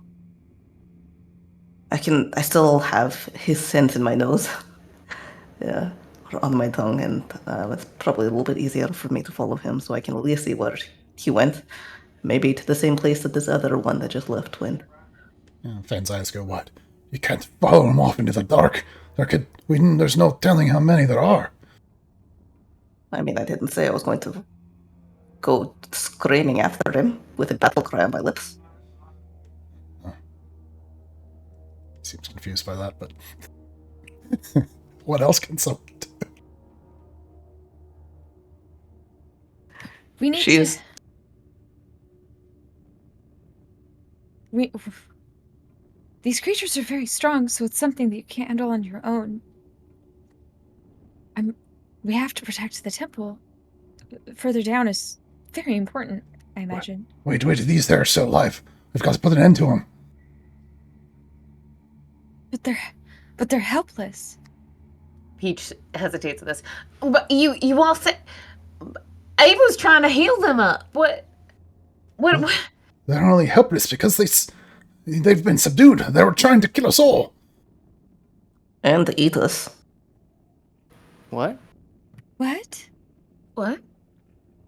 She sort of gestures to the south and says, I don't think you want to see what has happened to the other one. No. Wait. But I also don't. I can shoot someone in the back while they're running away, but slitting their throats while they're lying down on the ground unconscious is a little bit too much even for me. So I leave that up to you. There are old stories of terrible things in the deep. We should not linger here. Yeah, can't we just let him wake up and I don't know, run away? Why do we have to do anything about him? It's the same as the other guy escaping. It's fine. I'm not gonna kill a sleeping man. We don't speak their language. Hide them. They're eating? At least. She's gonna basically put her bow back into its case and then quickly run over and try and grab some of the. If those bear skins and whatnot are there, she's actually there. She's going to try and tear strips out of them to form like cords, or to use their tattered clothes or something to bind their hands and their wrists and feet together. Yeah. What are we gonna do with the big one? Peach has already tried to tie the big one up. She was trying to do hands and feet. So some of you are working on tying up the big one. Sounds good. What's everyone else doing? Ava's trying to see after a little bit of their wounds and talk with Araya to explain that there's an infection in anyone who's taken a wound. I've taken a wound. If she says that, yeah, then Echelon pauses and then looks at the places where she was bitten and slashed and kind of like side eyes Ava. Yeah, Right. they were just riddled with disease. Kevin's Wonderful. reaction. Do you think that we can reason with them? Do you think that we can have any valuable information? Do you think there's any chance of peace with these? I don't think so. There was a long stretch of time there where we had the opportunity and we were real unsuccessful, so I'd say we probably can't. Then we should find the most gentle way to. Well, if they're eating, we can't leave this town. Maybe we should tell the mayor they should plug up these holes. Fan says, about your eyes. I'll take care of it.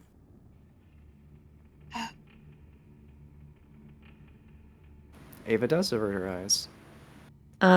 Peach buries her face in Kabeth's chest. Araya will stay with him. It's definitely something that I'm asking for. I'm not gonna let somebody bear this alone. If that's okay with Kabeth. Kabeth pats Peach's head and just doesn't shut her eyes and just stares ahead at what's happening. Yeah. One by one. I mean, Okay. the Echelon is, well, I guess she was still there in that area since she's tying them up. And she puts a hand to his chest or on his shoulder to stop the dwarf who's coming up and says, well, you can talk to them, right? You shouted at the big one. He pauses. He seemed to have some reaction to what I said. Well, if you feed them and maybe heal them, maybe they'll be better disposed. And if not, then can toss them out into the wilderness naked. looks down. I need all my parts. People do not become cannibals lightly. So, and also, I can't imagine that people actually taste that good. I don't know. Maybe it's just me. Maybe people taste really good. I don't know. I've never tried it. But I think perhaps given an alternative, they might not necessarily immediately eat one of us. Our teachings in the old ways that advise against the eating of your own people. The thing in the it had mentioned the old ways. Wait, what else do the old ways mention? There's so much. I don't know if now is the time to discuss it. But all of the traditions that keep us safe.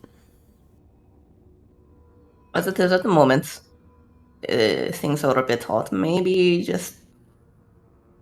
You have a jail, don't you? Maybe you can just put them there for now. And if you need to kill them later, then, I don't know, you can say they are being executed For cannibalism. eating... Yes, exactly. Yeah, have it be a decision of the town folk. Have it be, they live here too. The same thing that Casey did with the kobolds in our town. Give them a chance to make some kind of treatise. We have not a prison. It was advised by the kingdom, but those who violate our ways are exiled.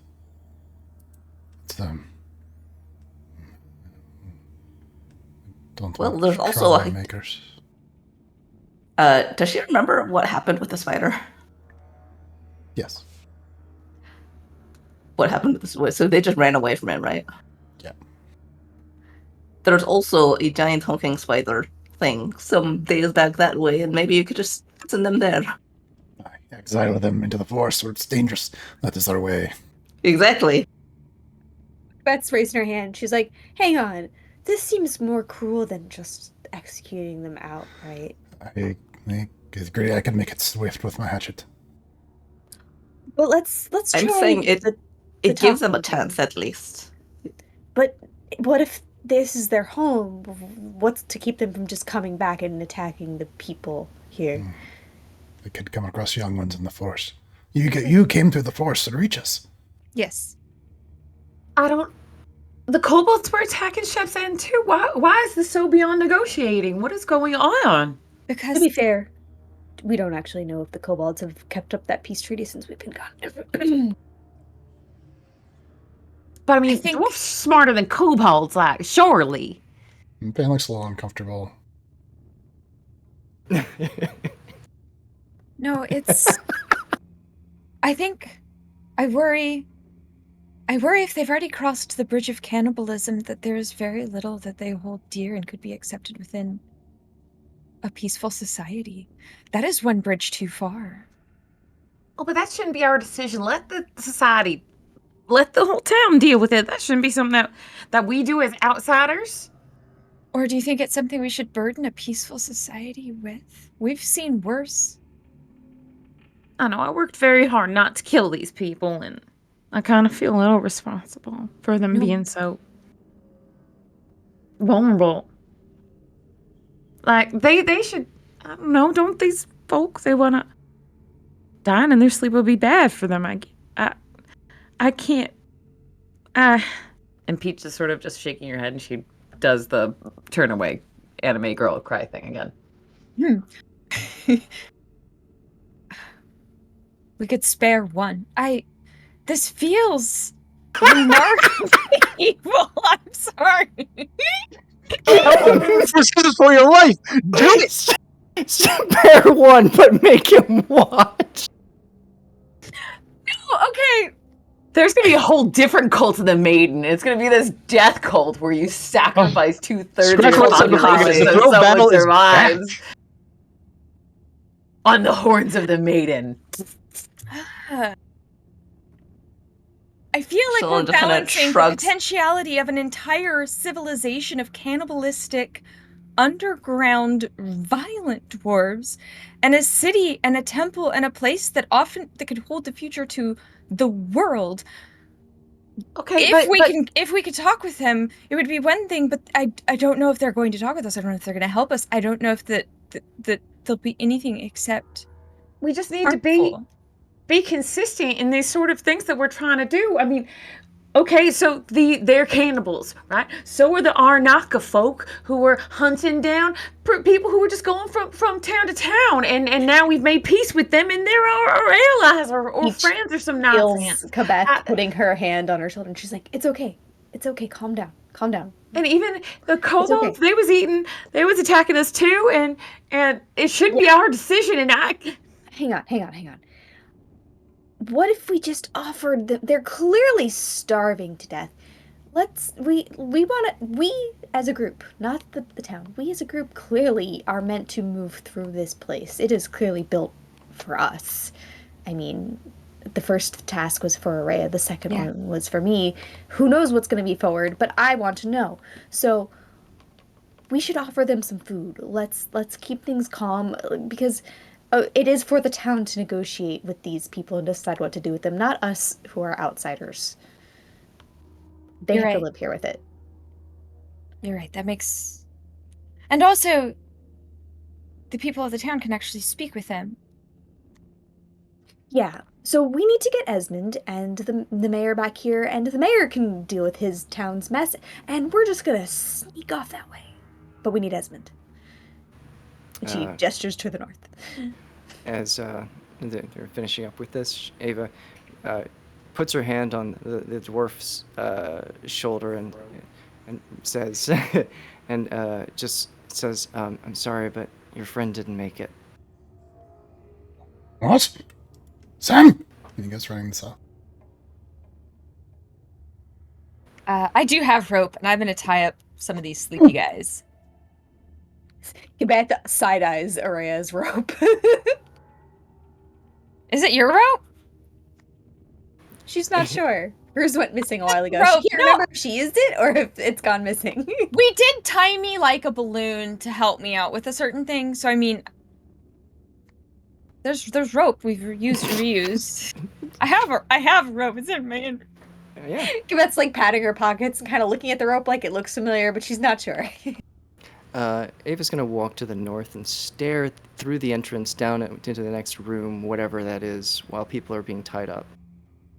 Okay, so some of you are tying up the survivors. And I've got some fruit bread. Ishtalan, where did she go? Wasn't she just here? Huh, people are vanishing all the time. Fan has moved down into the south. You can hear an unsteady gasp as he comes across the corpse of his friend, Sam. On the northern side, Ava. I guess I assume Kebeth moves back down south. Ava, above the doorway. Kebeth, are you still up there? Did you go down to help them? Quebec has moved a little further, but she's like wants to go there. She's gonna stand there and make sure nothing comes from that direction. Okay, perfect. Yeah. As Ava, as you're moving north, Kebeth, you see this as well. On a plaque above the doorway that's open, there is an inscription like there was in the first chamber.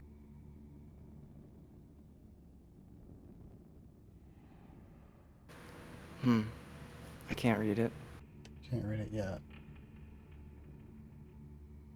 Oh, I'm so excited.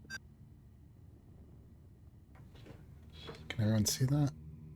Ooh, yes. And this is written not in Dwarven. It's written in Common.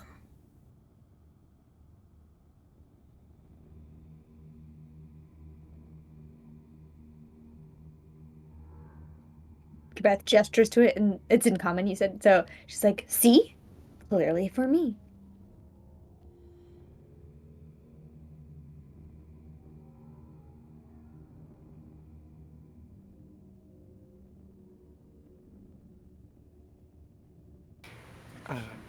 It almost sounds like the riddle to the puzzle.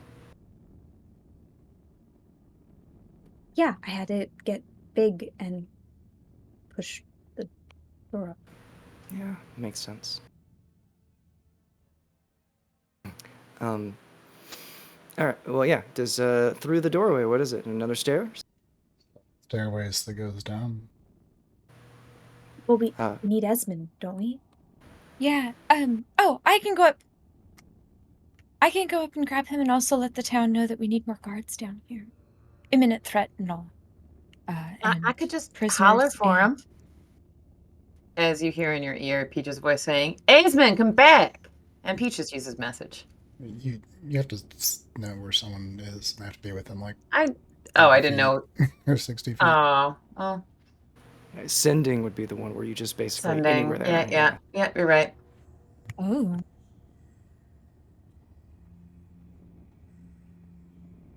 I know, go chase after Maria. Yeah, no, I think it's important that we all... Well, Wait, how where about did you stay here and... Where did Echelon go? Oh, she was right here. Like, she was right here, or... Oh, No, I remember like- someone named Echelon. No, she was like right here. I think she... When there's like an alternate reality thing, you're aware of it. Like, you know that Ishtalan is just visibly not there. Okay. Although I do like the, is she here? Is she here? Is she here? No, I'll get S. It's important. And it's also important to tell the town that something's up. I think I'll go. I'll be right back. Guard the... She's gonna pat the dwarf that likes the maiden on the shoulder and then head up the stairs to go find Yeah, he's down kneeling over the half-eaten body of his friend. Ava will, as Araya runs off, go, and then she sort of turns to Kibeth and is like, you might want to use your hands to help people, because otherwise that infection's going to get much worse over time. Oh, I knew that, and yep, Oh. okay. You should just yell after me. Good God! Oh, she's gone. She's too far. It's too far. Too far. I've just had the stairs. No, it's fine. Yeah, I'll hit it up when I come back. She shout. I mean, she would say that as she was leaving. So it's you can have heard that if Araya would hear. Well, can I use lesser restoration on myself and then this dwarf? Yeah, potentially. Tell you what, a lot. You people in the room are doing. Oh, before you leave. Yeah, like I see him with his friend and I take care of him before me. Yeah, sorry, I might have missed it. So, but Ava told you that before you left? Yeah. Okay. I was like, oh, wait. You're still infected with dwarf zombieism. Okay, yeah, let's do... Tell you what then. Ishtalan has vanished. You're not where she is. You're sure where she is. You know... Wait, Esmond was here, isn't he? Oh, he must still be up at the top. So give us a quick scene of you guys here doing your miscellaneous sort of stuff before we break from the scene. Beth looks at Ava and is like, wait, am I infected? I got hit. Oh yeah, super infected. Okay, I'll use lay on hands to heal myself first. 5 points cures a disease. Aren't you right? immune to disease? Oh yeah. Yeah, Yes, I am. Or And then you she would remembers be. she never gets sick. Actually, yeah. So if it would have been like, oh no, for some reason you weren't, because there wouldn't be any disease. Right. Oh, good. Who needs help then? Araya, Me and Mike. Echelon, and yeah. Well, I'd say that's actually not quite true, because the disease is there, but she's immune to it. So you still would have seen it, Ava. Like, it makes no sense, because you're just seeing it's like the grimy substance is what is the source of the disease. Got it. Like, she's just immune to it. Got Yeah. So she can be a carrier. it. Quebec kind of looks and she's like, but I never get sick. But then you should be okay, I guess. But it's all over you, like all there, and some there. Gross. Araya will kneel next to the dwarf that had been protecting her and took a lot of the hits for her. As you approach Fane, he's kneeling over the dead body of his friend that's been skewered with arrows, and this ravenous exile's just pinned to it, basically. And he kind of he takes a bit of cloth, covers his face, and says, he was brave. He believed in the old ways. You're both brave. This was just horrible. They they carry a disease, and so I have just one small prayer to protect you. She's gonna cast lesser restoration on him. Hey, please, wouldn't want what happened to them before me. It shouldn't have been like this. I don't understand how they could have broken into the temple. Hark the horns of the maiden. I know Sam would have been glad to have fallen defending. Well, hopefully we can prevent any further unnecessary deaths. It seems. Yeah. No. I'm going to tell the others in town and let them know of the danger that is down here. But if you want to stay here and make sure nothing comes back, I'll be. Yeah. And then she's going to lesser restore herself, and then. Okay. Off your. Esmond. The mayor says, "Hurry, and here's one of them. Come to the town. He'll know what's going on." And all of the elders turn their eyes to you. Explain. Hi, hello. I mean, you see a room that's predominantly dwarves, a couple kobolds, some firbolgs, kind of a similar kind of variety of the different races, much as you added Shepherd's End. You see no humans, but here they're predominantly dwarves, like not as many halflings.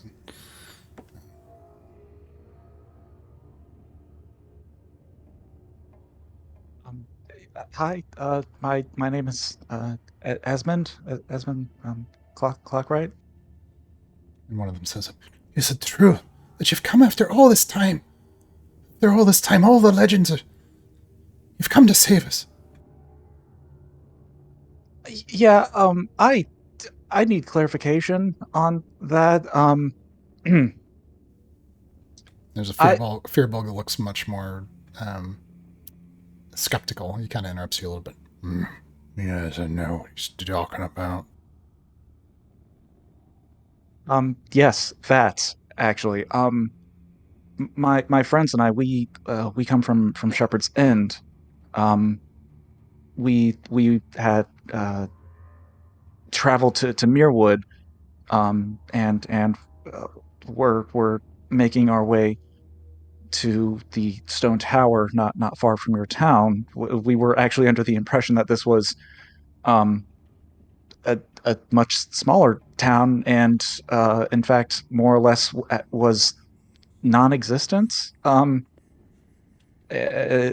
so we're a little confused and surprised at both the population being as thriving as it is, and also that you all have a religion that we're unaware of. And there's a halfling who says, "Look, the stories have come true. The sky is broken. The tower's fallen. The strangers have arrived to save us. Look at him. He looks just like the Watchman."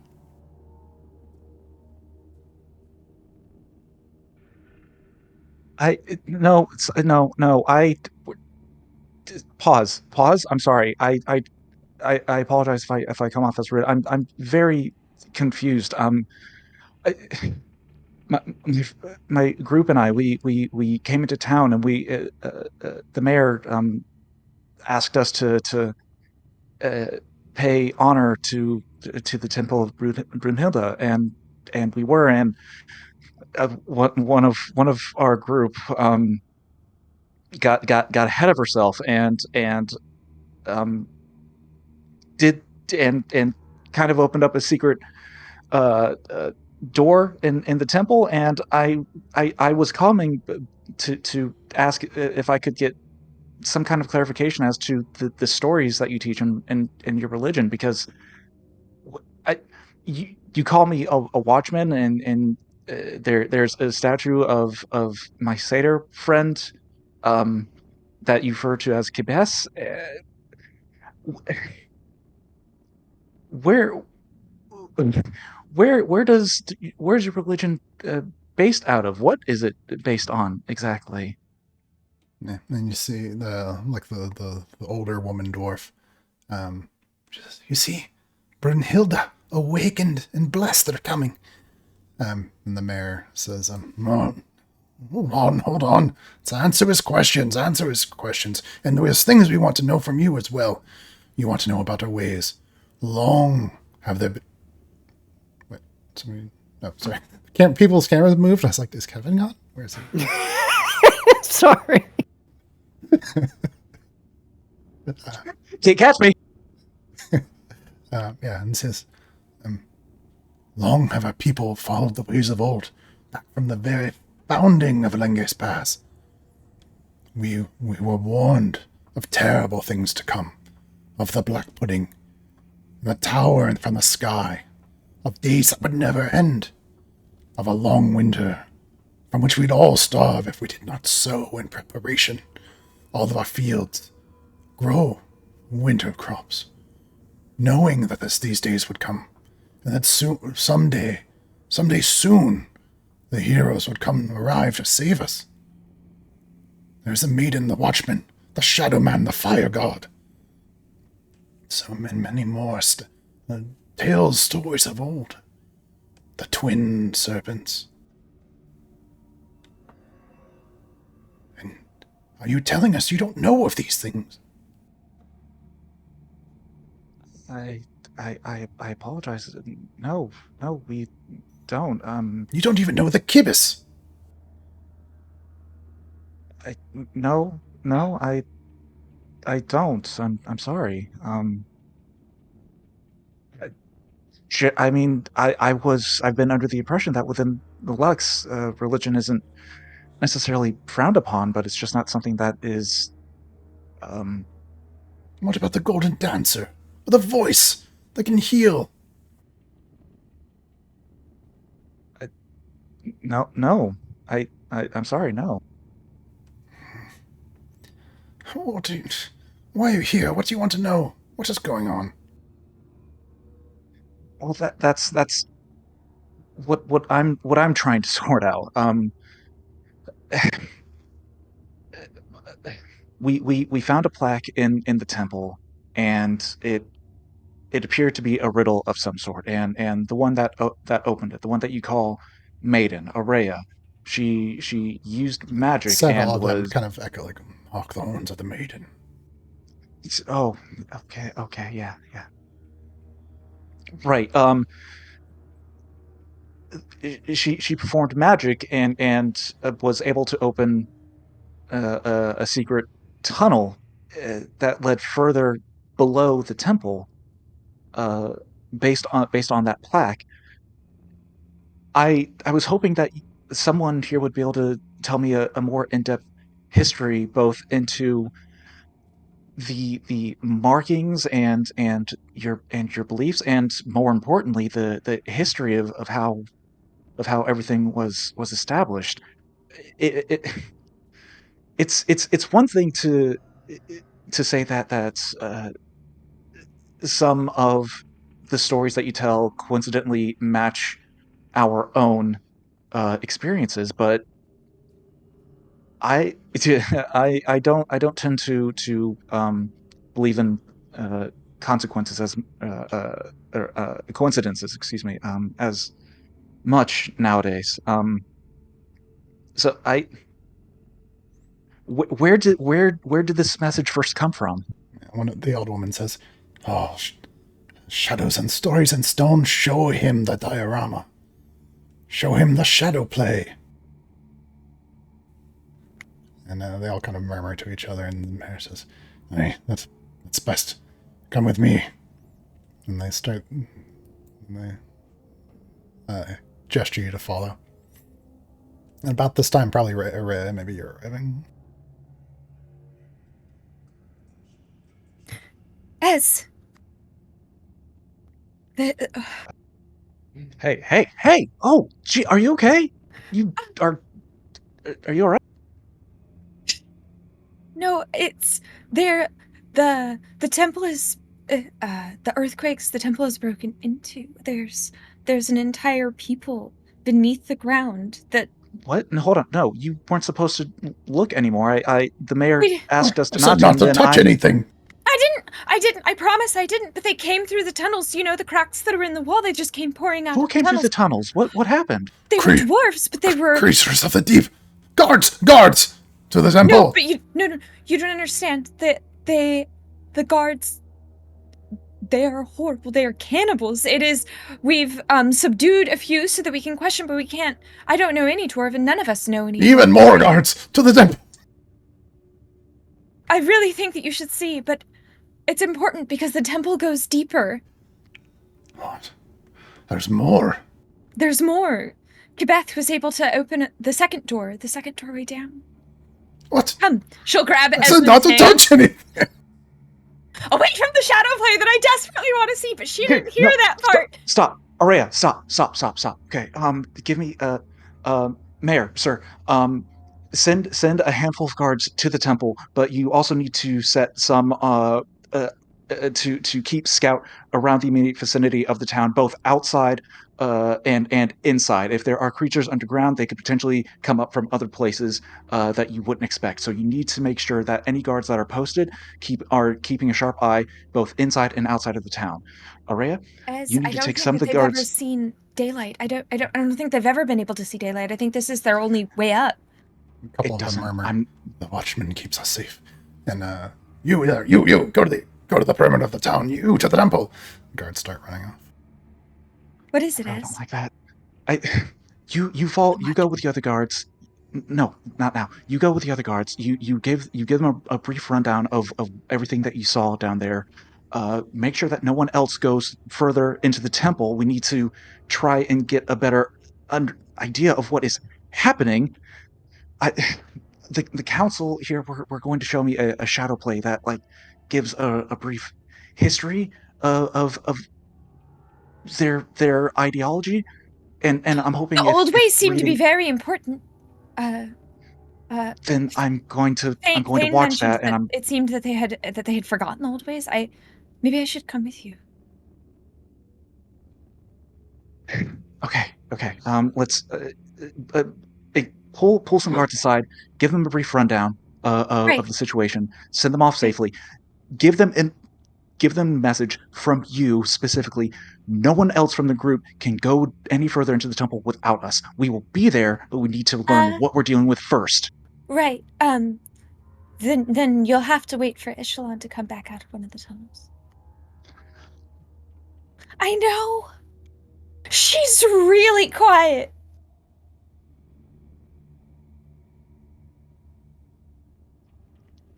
Okay, And you weren't there. fine. It doesn't matter. Pass the message along to the guards. Right, Make sure that no one else goes further into the temple without you or I, and we are going to go look at the shadow play and right. see what all we can learn before we go Yes, back down. yes, yeah. I feel out of my depth. Yes. Shadow play. It sounds like We something that Casey would have been involved with. it maybe nothing about this makes any sense, and it No, it doesn't feel doesn't. good in the pit of my stomach. No, but it This feels all right. feels. No, it No, doesn't. it feels. The mayor says, "I have to see to the safety of the town. Elga, show them the stories." And he goes running off. No, you don't understand. I think that this is giving me hope. It's something that's left for us. Blessed by Brunhilde. The gods are trying to help us. Can't you see that? She'll Esmond is follow going to. Brunhilde. Well, Esmond's going to stop in his tracks, and he's going to get up near your face, and he's going to whisper into your ear. This either feels like the convenience of all conveniences, or a message from something or someone, and I don't like it. I think it's a message that's meant to help us. We It's for don't know that. You open the temple and you are all immediately attacked. We don't know no, what but it this temple was is meant for. no. As you don't understand, the places that they had come from seemed to have been opened from the earthquakes. They were schisms. They weren't like the temple. It wasn't something. It wasn't a trap laying in wait. It was something desecrated by what's happening to our world. I think the temple is something that's going to give us hope. These are good people. And it's meant to be something. It's to... Just wait and see. I promise that once we Fine. get to your door, Just- you'll feel that it's more right. You're not getting a door. Take your hope and pass it along to the other guards. Tell everyone to not leave without us. Meet me over by the storyteller. Right. Okay, yes. She'll head to guards and we could play that out, or skip ahead to the story. I don't know how to play. I want to know it. Yeah, so guards are running off in many directions to do many things. Back down in the primary chamber, you finished tending to your potential diseases and immediate things. Array has gone up the stairs. Ishlan still isn't there. What are like the intentions of the people who are down there? What are you guys doing? Or like just what are you doing right now? If people are in the facility, if around her are healed up, Ava's gonna go back to those strange mushrooms and plants and maybe start to pull a few of those. Okay, so you're taking herb samples. Kabath, what are you up to? Beth is anxiously standing near the northern door. She's kind of surveying the room. And do I have a line of sight to most of the tunnels? Yeah, for the most part. Okay. Yeah, she's kind of standing there anxious. She's still holding the weapon that the big guy she took from the big guy when he was paralyzed. Mm-hmm. Yeah, it seems to be a crude club, and there's strange teeth embedded in it, and it seems to be made of some kind of wood, but a wood that you've not seen. It's kind of She kind of looks down, realizes there's teeth in this thing, and then she's like, "Ew!" And she like puts down, and she wipes her hands on like her scarf. Yeah, it doesn't seem to be a particularly well-made weapon compared to like something you would make. Yeah, it clatters loudly to the floor. Um, Peach Pine, what are you doing? Peach would be checking the security of the ropes around the unconscious folks, and then she would sort of just retreat northwardly. She's kind of tailing around her other friends and then just sitting near the edge of the room. She's not searching for weapons. She's not going through stuff. She is just waiting. As she's there, though, she starts to sort of hum and sing a little bit to herself. And she's doing a song of rest, even if we don't have enough time. She will just be kind of automatically doing that. Okay, sounds good. Yeah, you kind of end up close to Kabath. Yeah, Ishlan, you have moved into winding natural caves. You're ankle deep in mud and muck. There are handprints smeared on the walls. Clearly, people have come and gone. The height of them suggests, well, a variety of, say, the shorter ravenous dwarves and also much larger creatures like the brutes that you'd seen. There are different smearing potential trails that go off in many different directions. You can tell that there's been activity here, but recently is a little more hard to tell. You still have Hunter's Mark on someone, is that right? Yes, I still have it on that one that was sent fleeing, who I believe was bloodied.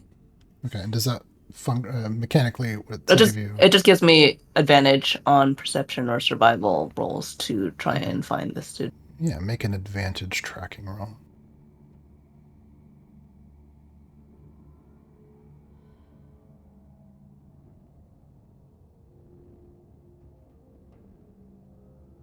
$19. Okay. Yeah, you're able to almost like serpent tracking its prey. Fangs once sunk. And there's a trail of steps that go off to the right, and you split off in a tunnel. Then it winds down and drops into a hole. Not very deep, winding deeper, but you're still on the track of investigating. Cutting back to the town itself. Esmond, you around? I'm 100% Esmond's here for this. AFK. Oh, AFK. inopportune potty break. Yeah. Well, let's all take like a quick 3-minute break. Oh, Yeah, fantastic. I could use a potty break too, actually.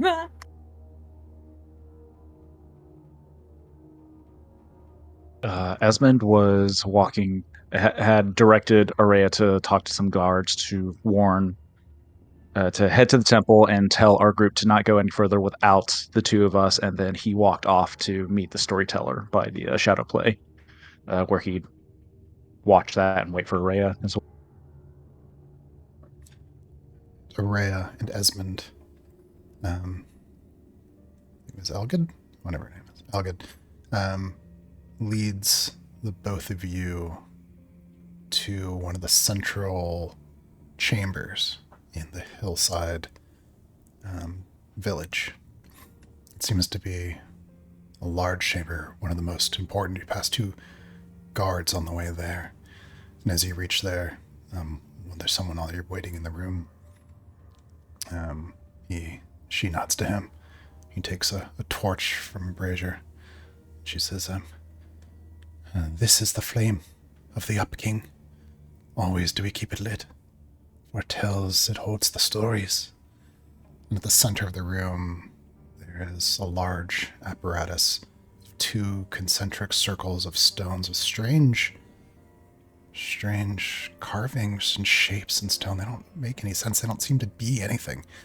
At the center, there is a pedestal with a brazier on it. He moves to the center, ignites the brazier, and the concentric circles of stone, as the attendant moves to the edge and begins to push them, they begin to rotate through each other. And the shadows from the flame at the center begin to move on the walls, and they tell a story. You see the returning of the sun after ages of darkness. You see the shattering of the moon, pieces strewn across the sky. You see the opening of a portal, demons pouring forth, fought back by all the concerted allyship of all the races of the world. You see a tear through which the first of the Genasi appear, greeted in friendship, shaking hands with the people of the world. You see the spreading, the crawling, and the coming of the kingdom of Lux from the west. Order, stability granted across the realm. You see the tower. A little scary. A counselor's You phone see the goes off. And you're tower. like, oh shit, sorry. See the tower. You hear his phone ring. You see the Octurne become a tower falling from the sky. You see the earth shaking, storms buoying the seas, mountains falling. You see the coming of the black pudding. You see the dwarves fighting against it. You see the terror of coming chickens. Long days that never end, a long winter. You see the people planting crops that'll grow in the snow, grow in the frost. You see monsters emerging from the forest. And you see the appearance of heroes, familiar shapes, you and your friends, the shattering of the tower in the north, joy and the prosperity of all people.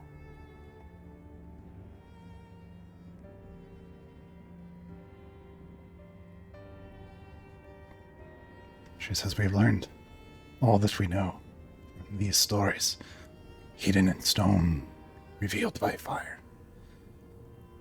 All of the perils, so many have come to pass. So many of our ancestors known. Coming of demons, and your kind. Coming here, the spreading of the great kingdom, And even the falling of the tower, our ancestors fought back. The puddings hid the black pudding away where it could never be found. Never do we eat chicken or suffer the eggs to be cooked in our sight. We sow for the winter. We look to the stone and the fire for stories. We are beware of the woods. We wait for the heroes that will save us. Any day now, soon they'll come. Array is gonna like.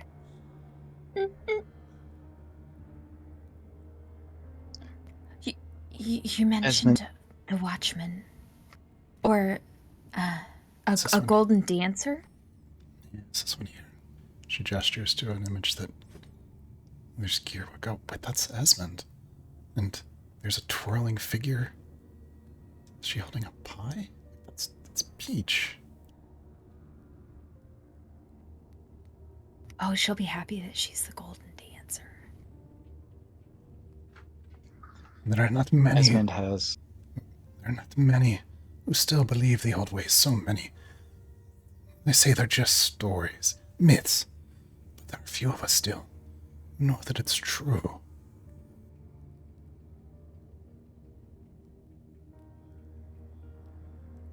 When you founded the town, were there dwarves that didn't stay with you?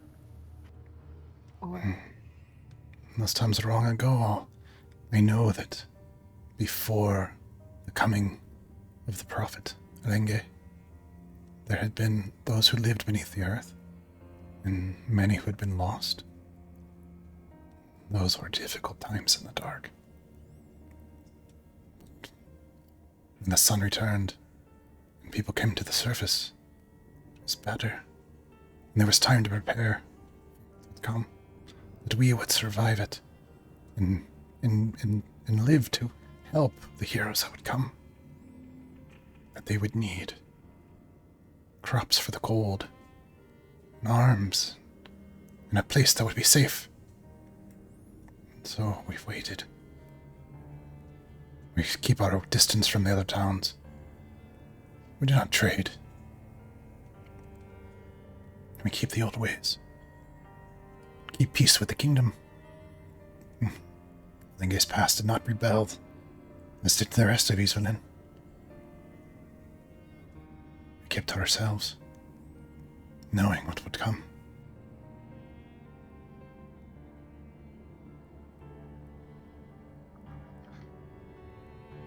Esmond has been silent for this whole exchange, his brows furrowed as he's just looked at the reliefs and the shadow play as it comes to its final spins. Who made this? First people of the town, Lenge and the others. A great artist of the age was commissioned to make a story that would warn us of things to come through all of time.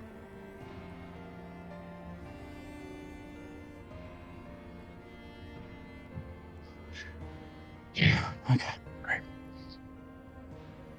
What's the connection to the stone tower? Just outside of the village. Do you know anything about it? It's haunted. Yeah, we do not go there. It's a place said to be haunted. Why? What do you mean? Why do you not go there? Why is it haunted? It's long forewarned not to go there. There are ghosts of those. By who? It is a story as old as the town. As old as these stories here. Where's the story for the stone tower? It's not here among the stones, but it's one that's known. We're going back into the temple. When I come back up, I want somebody to give me a thorough breakdown regarding the story of the stone tower. And Esmond turns and walks. You'll have to excuse him. And Go fetch the boy who wanted. He knows the most. And one of the guards runs off. She'll chase after Ez. Two of you go running off through the streets. Ez, they can't know all the secrets. There's information that's left behind that's only meant for us. They've never been able to enter the temple. As Desmond stops and turns at you, and he's furious. Don't right now, okay? I'm going down to this temple for us, for me and you and everyone else and Shepherd's End. I'm not doing it for this town. I don't care what is down there for them. Whatever's down there is only going to benefit us, or it's something that we're going to have to kill, as has been the way that things go. I don't want to hear anything about hope right now. Whatever these stories are, nobody told us. If the stories here were true and somebody knew of it, somebody could have warned us. Somebody could have prevented. My dad wouldn't have had to die. So we're going to the temple. We're going to murder everything, get what we need, and then we're going to the stone tower. And then we're going to bring everyone from Muirwood and Shepherd's End back here. I'm done futzing around, trying to help everyone. I'm done. Esmond turns and walks away before you can. She sort of just watches him with her brow furrowed. Yeah. Well, he's still gonna help everyone, so.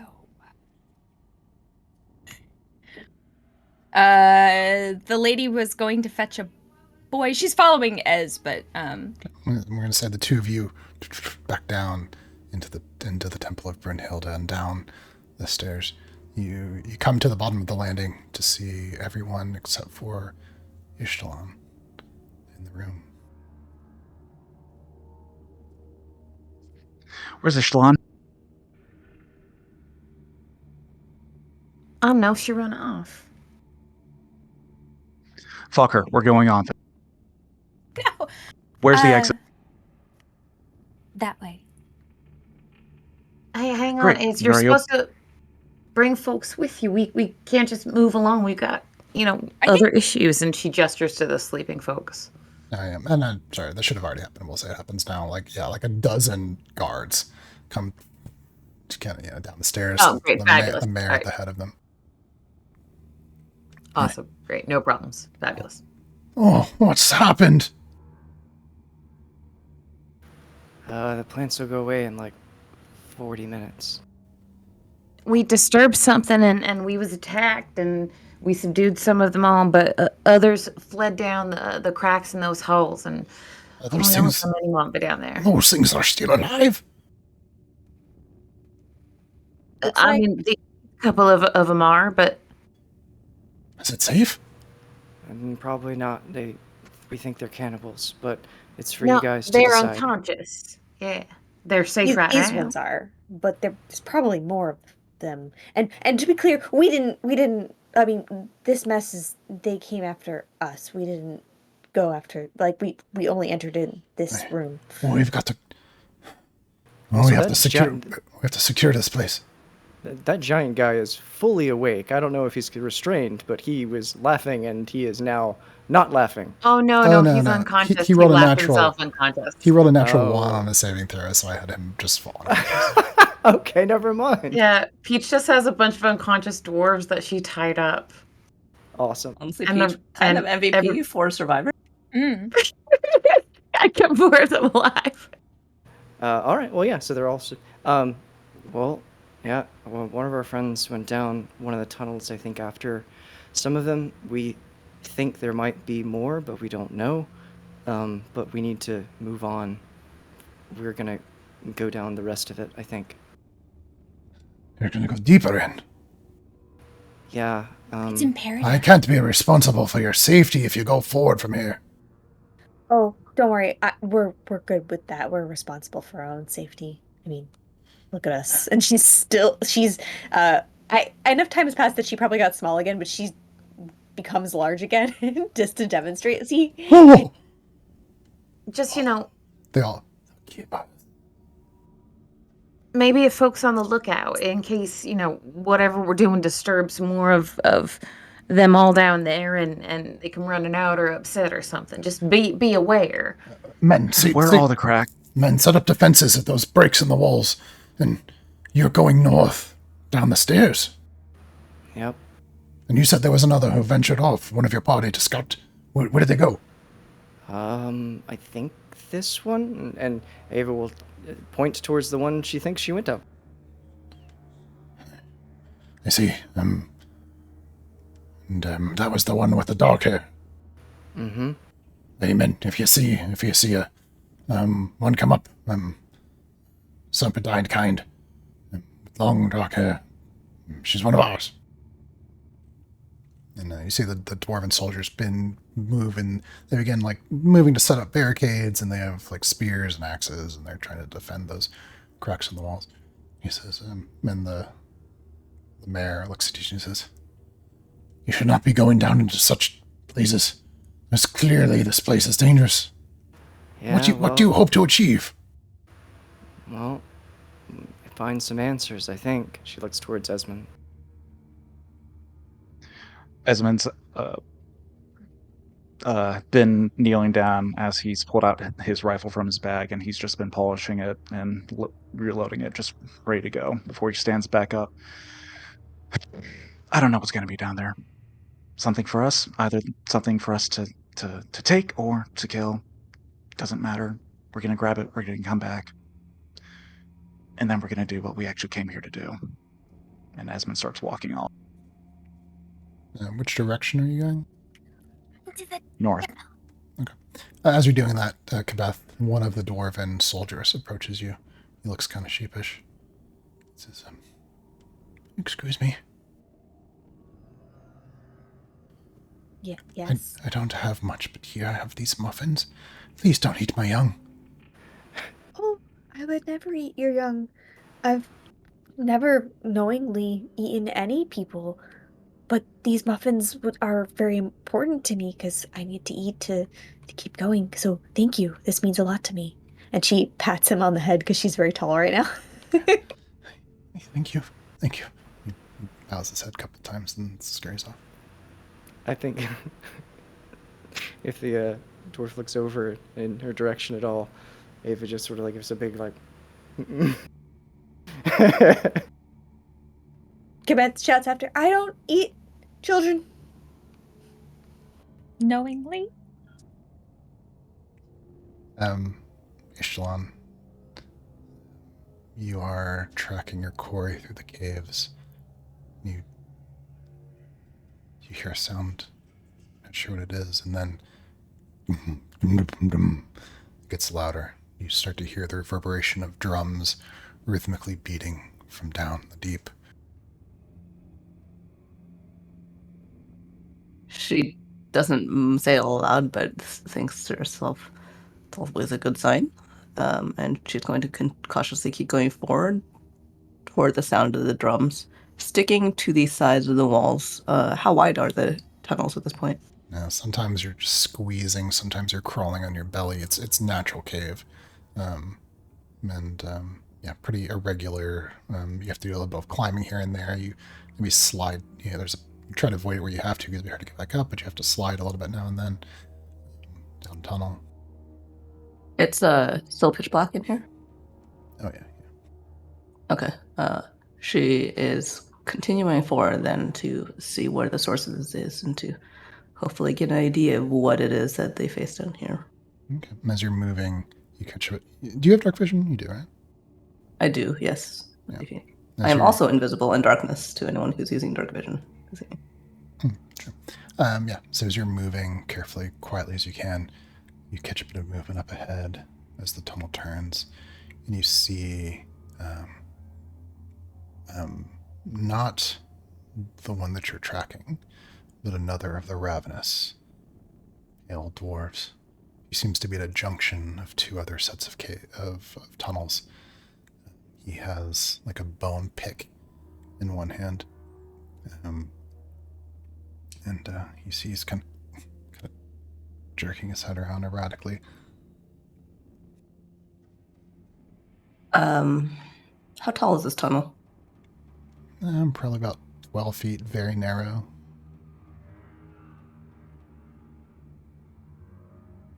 And this dwarf is like 4 feet tall? Yeah, about 4 feet. Okay. I think she's gonna retreat down the tunnel a ways. Well, Well,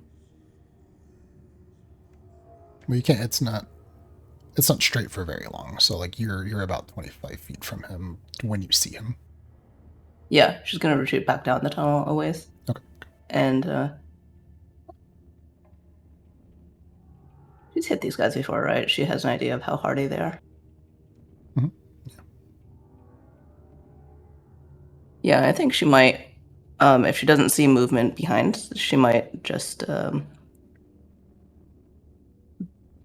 stealthily pull out an arrow, and Noggin is going to try and take him out. All right. Well, you have the surprise. Well, presumably. Go ahead and make a stealth roll just in case. You said you are invisible in the dark, right? I am invisible in the dark if it doesn't have like true sight or tremor sense or anything. Yeah. Make a stealth check. Do I get advantage for this, or is it regular? No, just regular. Oh wait. Is this? Are you urban or like what's does? I am wilderness. Although I don't Yes. know if that actually does anything. And also, I got a 31 myself anyway, so. Oh yeah. Does not seem to notice you. Okay. Yeah, she's gonna draw loose.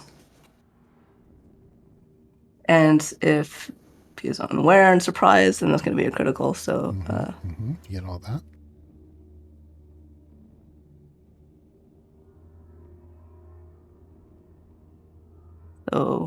With surprisingly, man, 17?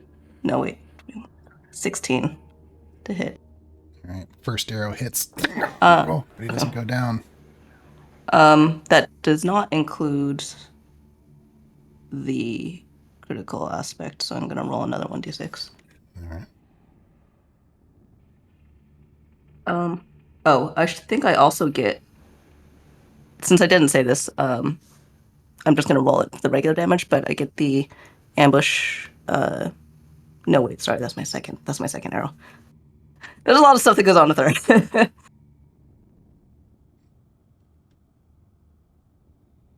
Yeah, no, yeah, you get all the stuff. So that's 22 for the first arrow.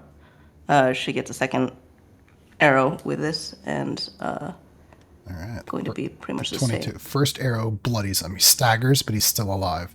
You see him jerk his head in your direction. You see him take a deep breath like he's going to scream.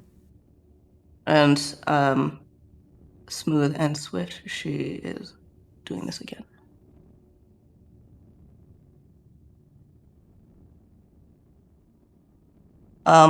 So that's would be a 14. I am going to add use superior die to add a precision attack. All right. Ooh, so that's a 22. And that hits. Okay, and that will be another 25. Shalon, tell me a story. The first one hits the dwarf in the shoulder, and he spins around in her direction, mouth opening, and the second one hits him in the back of the throat, and he slumps. Yeah. Before ever getting up to scream, down into the mud, he's dead.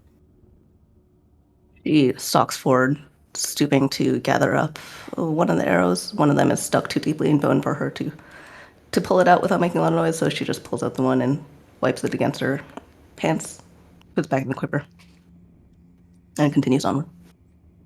Right. Back at the other group, Ishlon still hasn't returned. The dwarves have setting up some defenses. Esmond is... Oh, sorry. Yeah, I guess that was all pretty... That would have been quick. Esmond was walking north, and you see the guards setting up, moving to set up defenses at the tunnels. Yeah, I was following after Esmond towards the door, just sort of interested in Same. All right. Too curious for our own good. Beth, Peach, following or staying? Oh, Peach is following after, she won't be first, but she won't be last. Definitely following. I'll go second.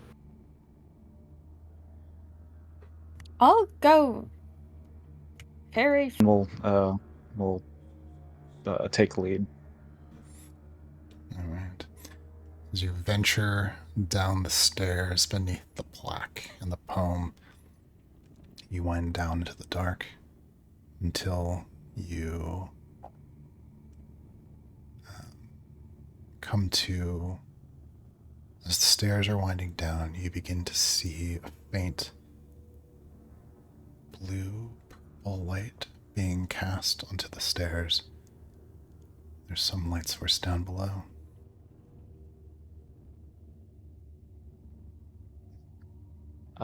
Esmond's gonna stop. He's gonna motion everyone to also stop, and whoever's standing behind him, he's gonna take their hand, place it on his shoulder, and he's going to send Zephyrus down, and he's going to go into his vision. Okay, so I think it's Ava. It's right behind you. Zephyrus goes fluttering down the stairs, winding in the dark, and you're looking through the fish-eyed vision of your hummingbird companion. Feel your heart beating. 100, 200, so many beats, so many wing flaps. If only there was something sweet. You get down to the bottom, and through Zephyrus's eyes, you see a great chamber, just like the one above, similar in its architecture, similar in its design. There are two stone plaques on either side of the door that Zephyrus is coming through, but the writing on them is in the wrong direction. It's on the far side from you. There are a variety of pillars in this room. Some of them cracked. Parts of the ceiling have collapsed. There are cracks running through the floor and ceiling. There are some, looks like, cracks in the walls. This place has suffered the same sort of damage from earth shakes as the chamber above you, but this one's much different. There are no statues of dwarves here. All of the pillars seem to depict intricate images of agriculture, metalworking, something about people. It would take you time to decipher that, because something more important catches your attention. At the center of the room, there is a ritual circle, and there are purplish stones giving off a light that's cast through the room. At the center of this circle is a humanoid creature. It seems to be entirely white, like made of milk. It's just sitting,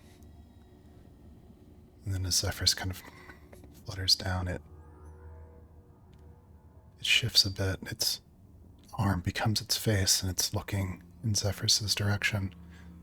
It doesn't quite have eyes or a mouth, and yet somehow it talks, and all of you hear it.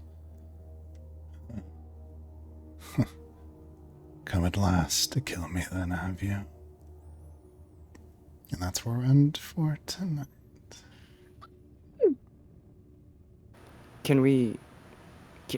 Just to speed things up for next session, can we go ahead and have the bird die? We know it's coming anyway. Poor Zeph. Great session, Chris. That was great. Hey. Awesome. So much fun. So good. I gotta wind down for bed. Good night, everybody. I'll see you. Good night. Great work. Night. Look at my cat. It is true, though. Like, if prophecy couldn't save everything that you cared about, then it's come a little too late. So I still have to wonder who possibly left all of this. That poor cat is just like... Prophecy kind of means that was destined and foretold. Yeah, that so it was necessary for them to die. Yeah. I just kept No, getting it's just- shades of last season when I was like, oh god, the last time I got into a whole thing of like, we can't kill the prisoners. They came back and like were responsible for like the murder of Banya's family later. Like, this is gonna bite Peach in the ass that she didn't let anybody kill these dwarves. Probably, yeah. It's so fun to just have such a wildly different to play in such from a wildly different perspective, because I was like, we would have been done with that thing. I would have so killed at least 2 of them and been like, the third one you can keep and we're moving on. It would have been over so quick. Like, no it doesn't matter, no morality, it's just quick kills. I mean, we're Oh, also if you're Ethan? yeah, we're also as a whole rather less hardened because the only other sentient beings we have killed so far are the kobolds. I think you should. Yeah. Most of us are, but remember, Kabeth is pretty much laughing as this murder happens. She is just That's like, she is like. So is that bonking- one guy. Wait, which guy? When I cast Dasha's hideous laughter on. He Oh, left yeah, himself yeah, yeah. unconscious. Like, the thing I'm torn with is like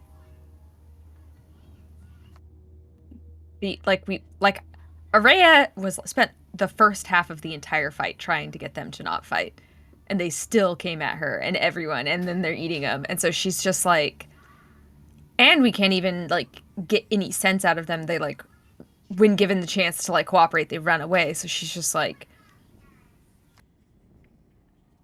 I don't like. Like, it feels very like dark-hearted to be like, it's kinder to put them out of their misery while they're asleep.